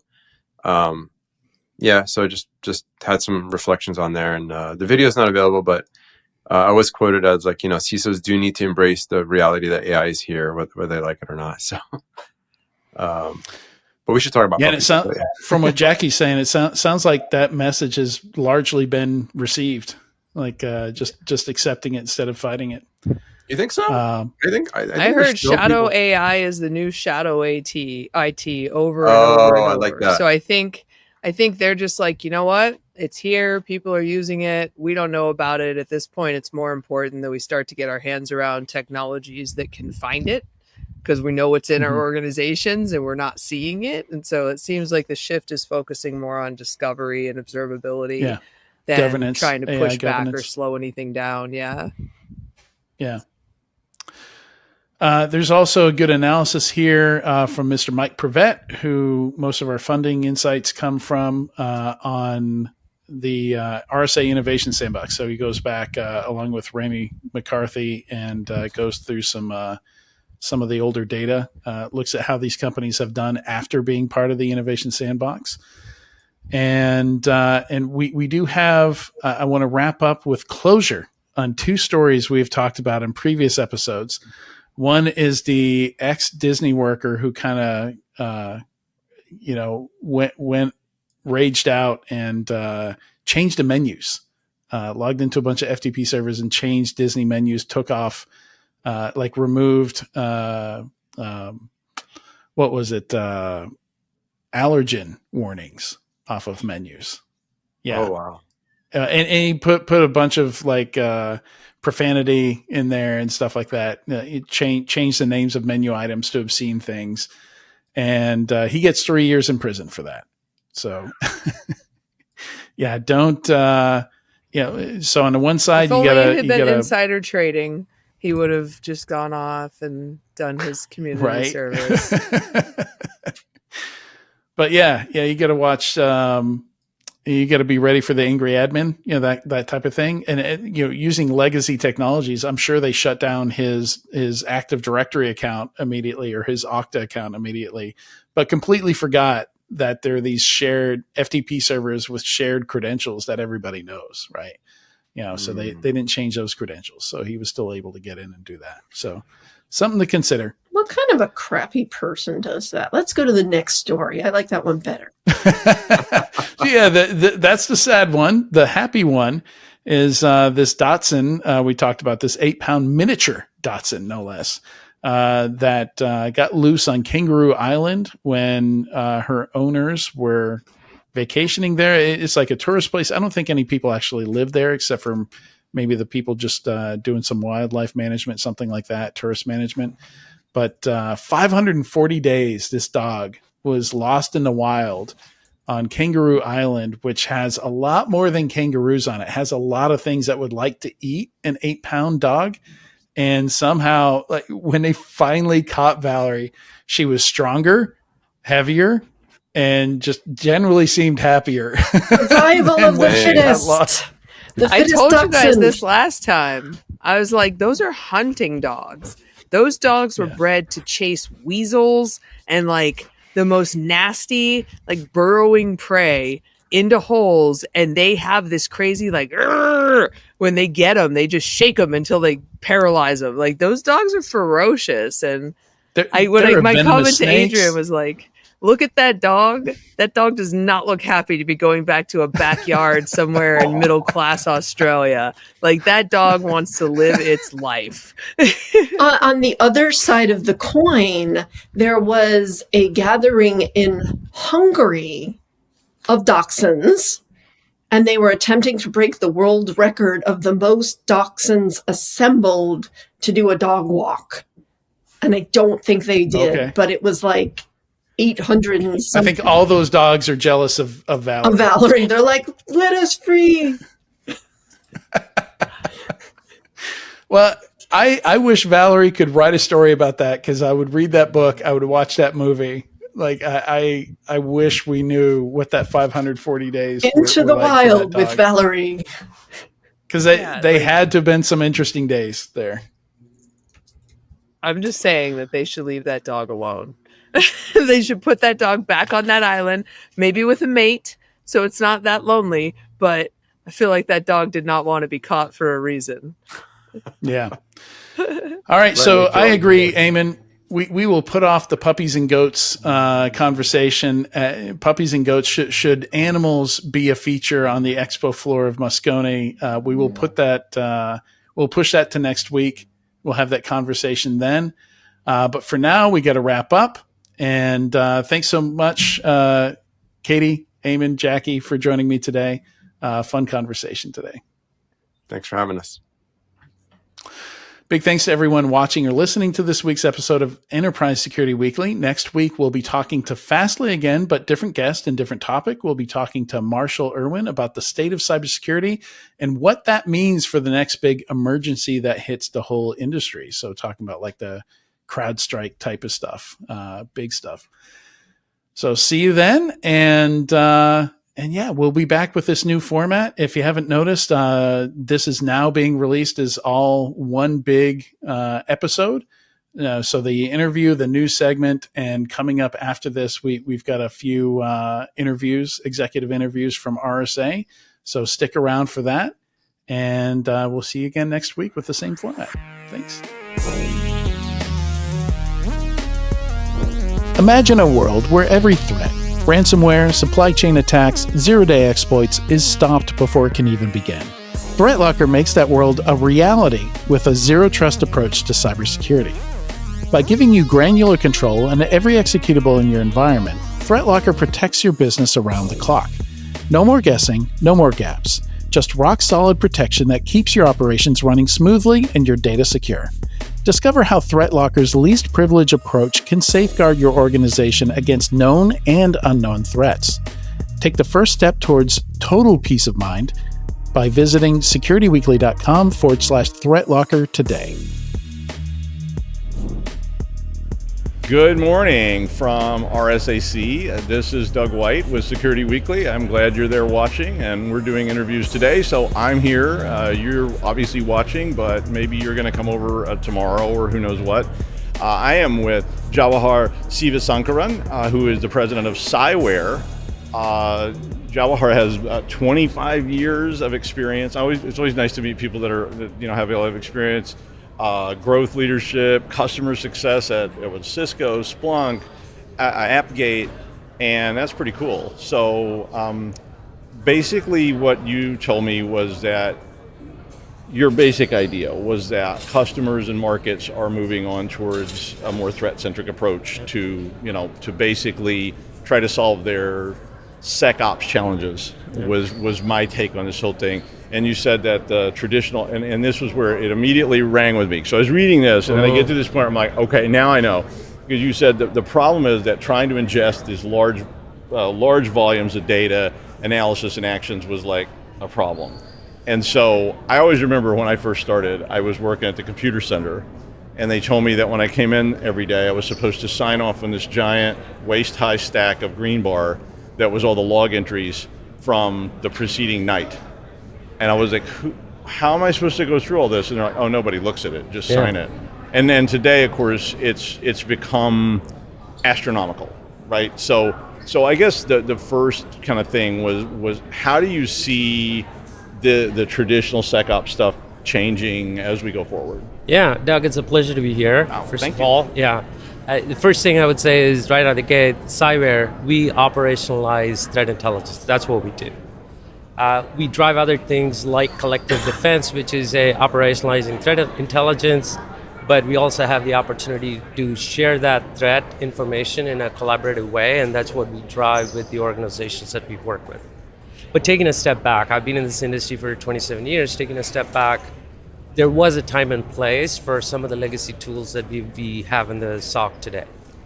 but that is changing. I mean, predominantly the big thing that you see is it was large troves of data ingested into the system, and then you do some analysis on that, and then you prioritize the action that you take. Sometimes it's manual, sometimes it's automated, but that was not the right thing to do, even at that time. But hey, it solved the purpose at that given time. But fast forward right now, what we need in the market is security operations should evolve. Definitely AI is playing a big role with that, especially around automation. Cyber is doing quite a bit of things around AI and automating threat intelligence. But the key that we are seeing in the marketplace is that legacy approach is changing to a more threat-centric approach. And this is where cyber comes into play, where we operationalize that threat intelligence that's coming from disparate sources. It could be commercial feeds, it could be OSINT feeds coming in, it could be custom feeds. A lot of times we do work with industries where there are custom threat information that gets fed into the system itself. And then how do we make sense of that? How do we operationalize that? That's where cyber comes into play. So the first part of this is, of course, the sensor data. I mean, that's just the bottom line of, like, I've got sensors, and so you've got to ingest that. And then the part, I mean, I understand that part, but the parts I've had trouble with are the feeds. So how much threat intel should I be getting from, say, external sources that are coming in so that to give me advice? I mean, that would be probably one of my questions. Yeah, Doug, the short answer is it really depends. So if you're a large Fortune 50 enterprise, or if you're a large organization on the government side, you most likely, what we end up seeing is multiple feeds coming in, threat feeds coming in. Absolutely. Right? And then the real need is making sense of those threat feeds coming in and then operationalizing them. This is all about collecting that threat information, enriching that information with the right information that we have, indicators of compromises, IOCs, that we need to enrich the right way. But then what do you do with that? What do you do with that process? How do you prioritize the action that you got to take on the other side? And what becomes important is, how do you do the orchestration the right way? Even before you start automating some of these things, let's talk about orchestration of that outcomes that you want to drive. And sometimes it's not just the security teams that are benefiting from that orchestration. Where we are driving is a true hyper orchestration framework, which is faster, more efficient in the market. But how do you orchestrate that? And eventually, hey, you want to automate some of those tasks. Yeah, because I think you can't automate before you understand. Exactly. That's incredibly dangerous in my experience. Because totally. If I just start pushing buttons and say, tick this box, I don't really know what I'm seeing. So I've struggled with that, because like I say, sensor data, I got it. I understand what's happening, but you start telling me about dark web threat intel, patch intel, OSINT, all this stuff. So Cyware is processing that big block, and it's bringing that to me, and then what I go in and organize it by what I think is important, because obviously the answer is always it depends, and then it starts processing. I mean, so give me a little bit more guidance on that. Part of it is you as the organization using the threat intelligence platform, or where we've evolved is beyond the legacy tips, if you will, more into threat intelligence management and operationalizing that. So really depends on how you want to get those sources in, and we've made it easy for us to automate that threat information coming in. And what we have done recently, this is a couple of months back, pretty new here, we do have a partnership with a leading threat intelligence feed provider, Team Cummery, if you've not heard about them. What we have done is we've integrated them with our threat intelligence platforms. Essentially what customers do get is a unified threat intelligence platform, or what we call as a CTI program in a box. So if you're not one of those super large customers, but you're still big, you do need a threat intelligence program, but you've never had your hands wrapped around it. We've created that opportunity for those organizations to get started or mature their existing CTI program with this integration that we launched a couple of months back. And the beauty of that is it's pre-packaged, pre-integrated, specific use cases that customers can deploy right out of the box. And the value realization is literally in a matter of weeks, right? And we've had customers where we've turned them on literally within a matter of days. So it's not years, it's not months for you to see the value coming out of a CTI program. We've packaged it so that it's simplified and the results are seen pretty quickly. Yeah, I mean, for a long time I was seeing threat intel and it was very eclectic. I mean, there were all these different sources. I mean, for a while there were no sources. It was just like, okay, I got to go look. But then you started seeing sources who would come to you and say, we will sell you this. But even then, the data was not very standardized. It was just coming in all kinds of forms. And I think we're seeing a move toward standardization of that data. And I'll use a really dated example for it, but there used to be some tools that you could set up to filter your web stuff. And I know this has nothing to do with what you're doing, but you could literally go in there and say, here's a category of things I don't want to allow, like pornography was a category. Yeah. And I think we're trying to get over into that kind of realm where we can say these are these threats and these are those threats, and we can choose the things that best fit what we need to do. Would you agree with that? It's a simplified example of what we do. It's an absolute simplified example, but abstracting that out. So again, threat intel feeds can come in any shape and form, right? Multiple shapes and forms, open source, OSINT, commercial feeds. And again, what we are increasingly seeing is with specific sectors that we continue to work is custom feeds coming in, right? Or custom objects that are coming in, right? Based on really that particular vertical or industry or sector that we are working with. So where we drive value, as I said, is operationalizing that threat intelligence, and that was the threat intel piece. But where the threat intel market itself is going, and cyber is leading this charge, is it's not just the threat intelligence platform, the traditional CTI, the cyber threat intelligence, but we're also seeing convergence of exposure management, convergence of some of the DRP functionalities coming into this broader platform. Just last week, timely for RSA, we launched the addition of compromised credential management to that unified threat intelligence platform. So again, we can help our customers look for compromised credentials in the open web, deep web, dark web.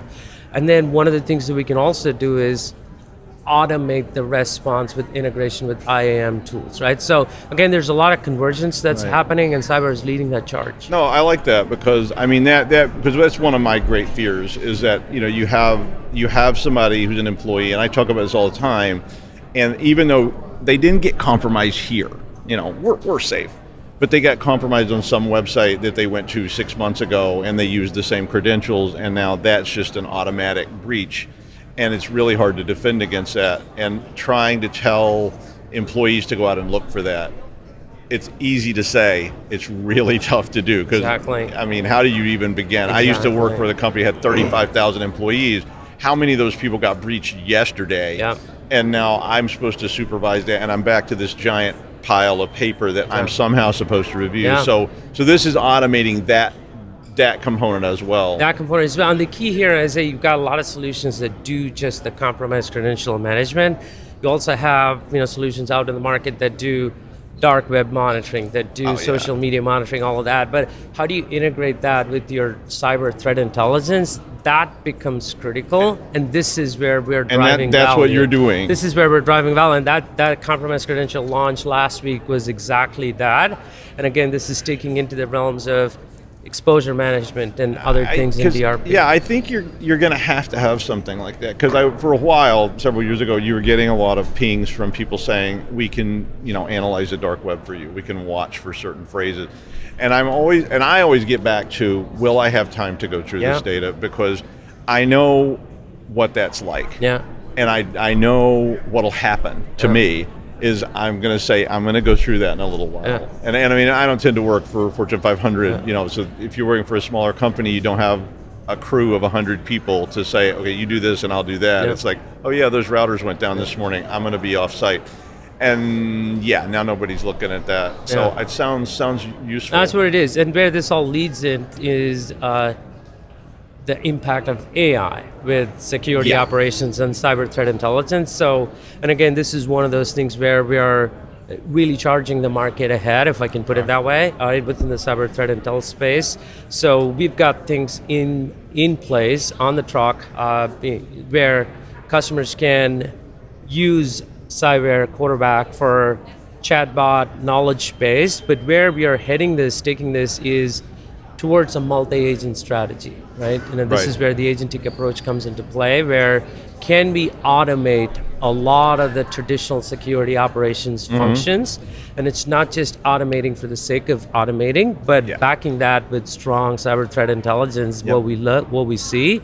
And then the other part where we're also truly proud of is what do we do with that bi-directional sharing of threat intelligence? I mean, we work with ISACs, almost all the major ISACs, but that is very, very important for everybody in the industry, right? Where we need to share threat intelligence to stay ahead of the adversaries.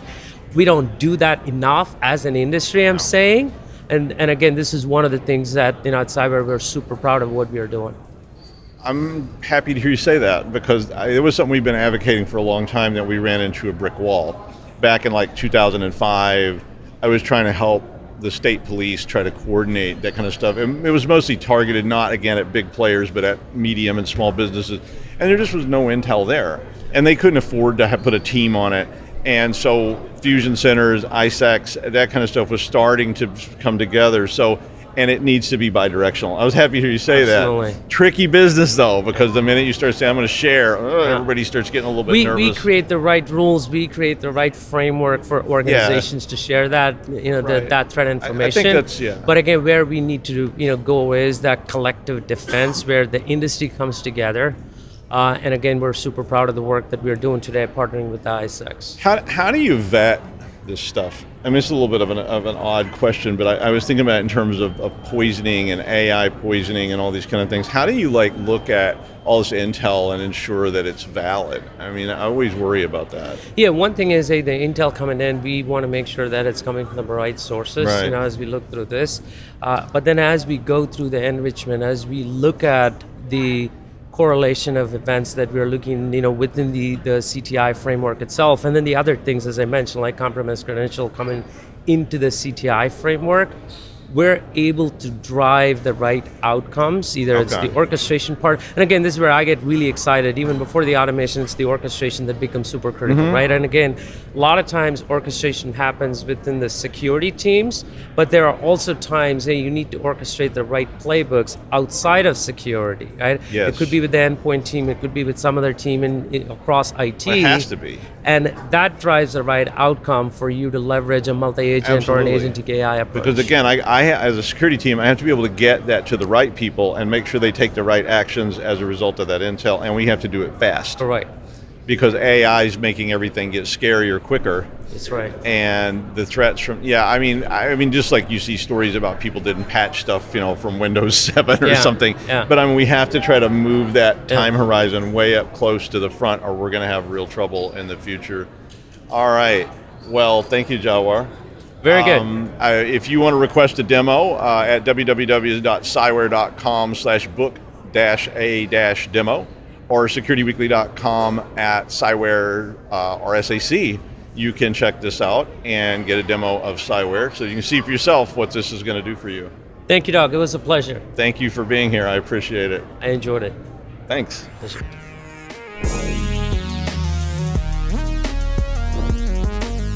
Welcome to RSAC Conference 2025. We're here recording live from the Cyber Risk TV studio in Broadcast Alley at Moscone West. I'm your host, Mandy Logan, and joining me for this interview is Chaz Clawson, Field CTO Security at Sumo Logic. Welcome, Chaz. Awesome. Thank you for having me. I am very glad you were here. And as I mentioned right before we started filming, I am thrilled that you're a CTO and we can talk technical. So with that in mind, did you have something to say? Well, I was going to say I'm a former practitioner at heart, so I like getting down into the details. Excellent. And I am very curious about Sumo Logic's position on intelligent SecOps. Mm-hmm. Is there something there that you want to start us off with? Yeah, so I would say I think the industry has been promising more intelligent security operations for a long time. And for a variety of reasons, there's been a lot of barriers to get that, right? And so right now, I think we're seeing a huge shift, especially with generative AI, which is everybody, it's top of mind for most people. Rightly so, because it has the ability to really turn things around. In the past, it was really human-led investigation, AI assisted, which is great. That's kind of the state that we're in today. And I expect in the very near future, it's going to be AI-led and human reviewed, right? So that's really what intelligence security operations is all about, is taking advantage of these models that can really chew through huge amounts of data, provide that correlation, and then the human can come over the top and gain, huge time savings and say, all right, do we agree with the hypothesis here? And then how do we incorporate autonomy, like, automated response, automated remediation? So, and you would appreciate this. I think the pain of the practitioner is still very, very real. And, things like alert fatigue, analyst burnout, come on, we've been talking about this forever. So hopefully, optimistically, and as fellow defenders, I think we're now at the point where we can safely say, all right, they're going to have a quote unquote like agent to help, a co-pilot or whatever flavor that ends up being, to level up, what they're trying to accomplish in defending the enterprise. So it's exciting, right? It's changing so fast. We'll see where it goes. It absolutely is fantastic. And so if I'm hearing you correctly, you're talking about in the SOC being able to go from just assistive AI to actually having agentic AI that is working on behalf of the practitioner? Exactly. And so at Sumo, we were one of the first to embed like what we call the co-pilot or mo-pilot, which is, hey, does every analyst need to be, a ninja at writing queries? Well, not anymore. Provide that natural language interface so you can just say, show me all the failed logins for Bob over the last 24 hours and, visualize it on a map. That's where we are today, which is great. The next iteration of that is going to be more opinionated, right? So, what are the hypotheses? Like, how would you investigate that? Provide suggestions for the analyst to actually investigate it in various ways. And so that's going to be exciting to see, because now the analyst is kind of steering it with the assistance of this agent. And that's, you keep hearing about agentic AI. What does that mean? Various definitions. But I think really it's all about like bringing on additional support in the form of artificial intelligence, right? Absolutely. And now, do you get as excited as I do about the fact that there is so much data? We do have so much data that is collected constantly. So, well, it's funny that you say that, because the problem used to be just scale. Can we bring all the data in at scale, the telemetry that we need to answer these questions, to do this correlation? And it's one of those, be careful what you ask for, because now we're sitting on heaps of data, so much data. And what do we do with it? Well, the good news is handling textual data in the form of logs specifically is what generative AI is good at. Yeah. And so Sumo Logic happens to be sitting on one of the biggest data repositories in the world. Last I looked, I think we analyzed 3.5 exabytes of data a day, right? A day, really? And that's across, thousands of customers streaming in logs into a multi-tenant platform. And so we've got this mountain of data, and now we're like, okay, there's, like you said, there's a lot of intelligence in there if we can find it. And so that's kind of, we're on the cusp of like, wow, this is going to really unlock a lot of doors for customers. Oh, absolutely. I mean, that is, in today's world, you're moving toward that being gold. Yeah. And being able to data is gold. Yeah. It is gold. Yeah.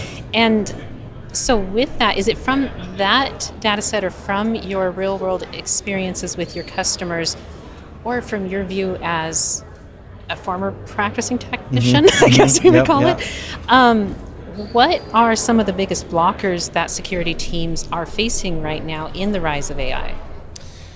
So I don't know if it's a blocker, but I would say the velocity in which the adversaries are operating is becoming a bigger challenge.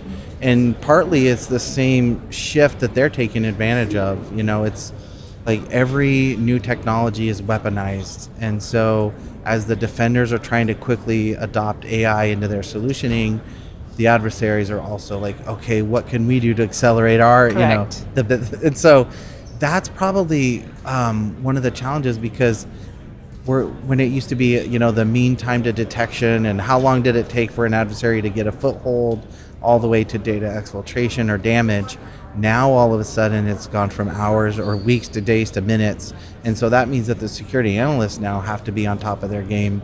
What's the answer to that? And I think it really falls in line with what we've been talking about, which is, can AI bridge the gap, right? So it's that cat and mouse game that is forever, I guess. Absolutely, but if I remember correctly, with Sumo Logic, you'd already experienced real-world feedback of, I think it was mean time to remediate being decreased by 60%. Well, yes. So we acquired not too long ago a SOAR platform, right? The security operation or orchestration and automated response.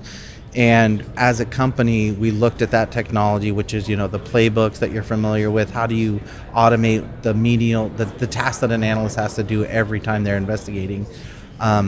And we decided, you know what, we need to just give this technology away for free. And so a lot of that automation now is embedded in our core product at no cost. And that's where we saw huge gains in the mean time to response and investigation, because now an alert fires and the alert's automatically doing enrichment, reputational lookups, creating tickets, notifying you via chat ops or whatever. And so that chain reaction is already in place. So it's really helped, all of the tasks that nobody likes to do, like, oh great, another alert. Right. Let me open up my playbook or my run book, and all of that's now gone. They can really focus on the meat of what the actual event is. Now the other, I guess, side of the coin is, I guess one of the biggest hindrances, in my opinion, for true automated response has been the garbage in, garbage out problem. Like, you can't feed in like a bad alert into a system that's gonna like DDoS your executive. Like, you don't want to get that phone call, right? Like, who shut off my account? No. Now all of a sudden the alerts are better in fidelity, and so you can be more confident in your automation.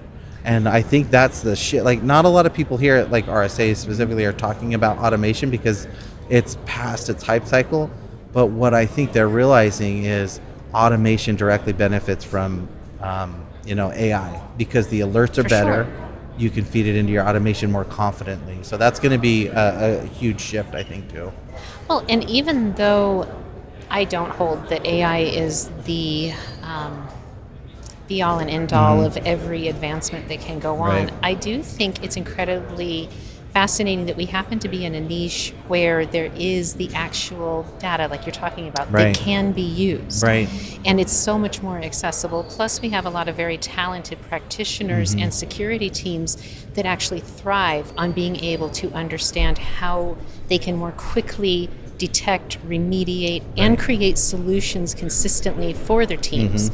And for all of that, it is such I feel like it's a point of pride for being in this industry, because we do get to see that. And I am curious now with Sumo Logic, or you yourself, what you have done, is there any portion of your focus, research, or operations that have to go with securing LLMs or AI themselves, or if like a company has proprietary LLMs or AI that they are using? Yeah, that is actually a very interesting question.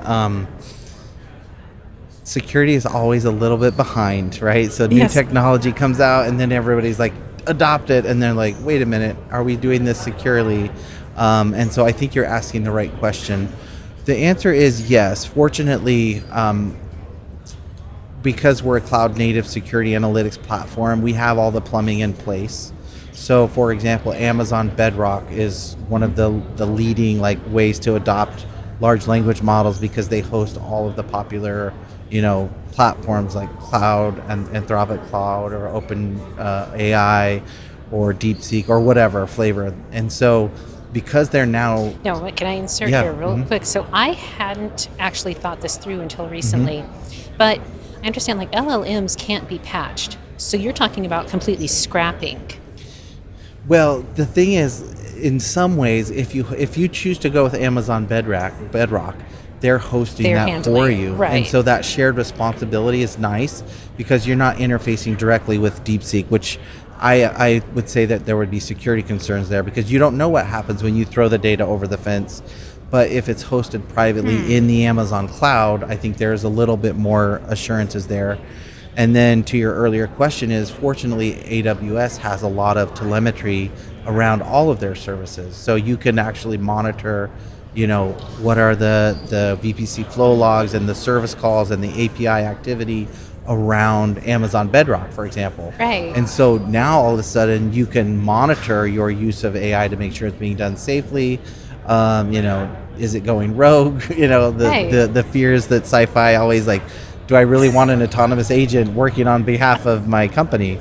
Well, do it safely, obviously, but make sure you have your security controls, because it is new technology, to be honest, and a lot of people are a little bit unsure, just like when cloud was on the rise, right? And so I think you're ahead of the curve a little bit, and we need to start thinking about, okay, be aggressive with your AI strategy, but also don't forget to bring in the governance. I think it's ISO 42001. 42,000, right? Yeah. Whatever yes. it is. Like, be pragmatic and understand the risk, and don't just go guns blazing. Make sure you do it in a safe way. I want to go back to something that, I think it was actually from a blog post of yours that I had read. Cloudy with a Chance of Patching, I think was the title, which I enjoyed.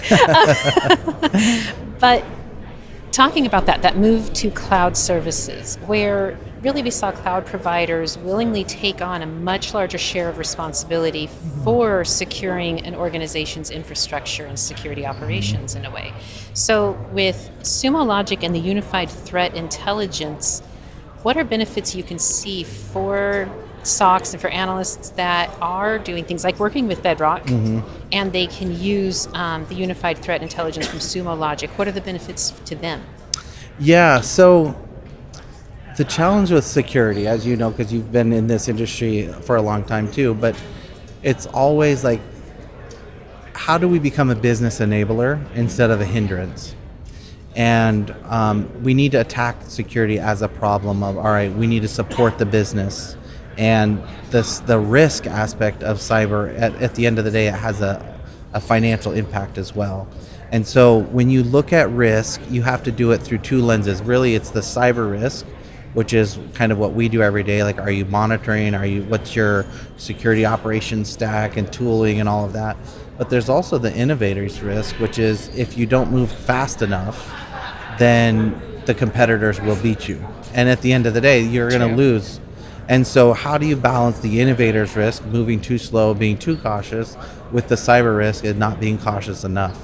And so the SaaS shared responsibility model, of course, has helped tremendously, because it lifts a lot of that fundamental, infrastructure burden off of the builders and the solutioners. But you just have to be thoughtful, right? Like, how do we move fast and break things, but at the same time, don't break too many things, right? Because your reputation is on the line. And so, it's one of those things as security practitioners that you really have to balance. If you're constantly saying no, or you're constantly throwing up too many controls, then you're not going to be invited to the conversation at all. Unfortunately, we've been there, right? And so balancing that and figuring out ways that you can help the business, I think, is the right approach there. Beautiful. So is it your take, just quickly as we wrap up here, that with the advancing use of AI and eventually AI agents on behalf of the company, that the perimeter becomes even more like a Burning Man camp instead of a nice established hotel? Right. I mean, yeah, that was the call out in the article.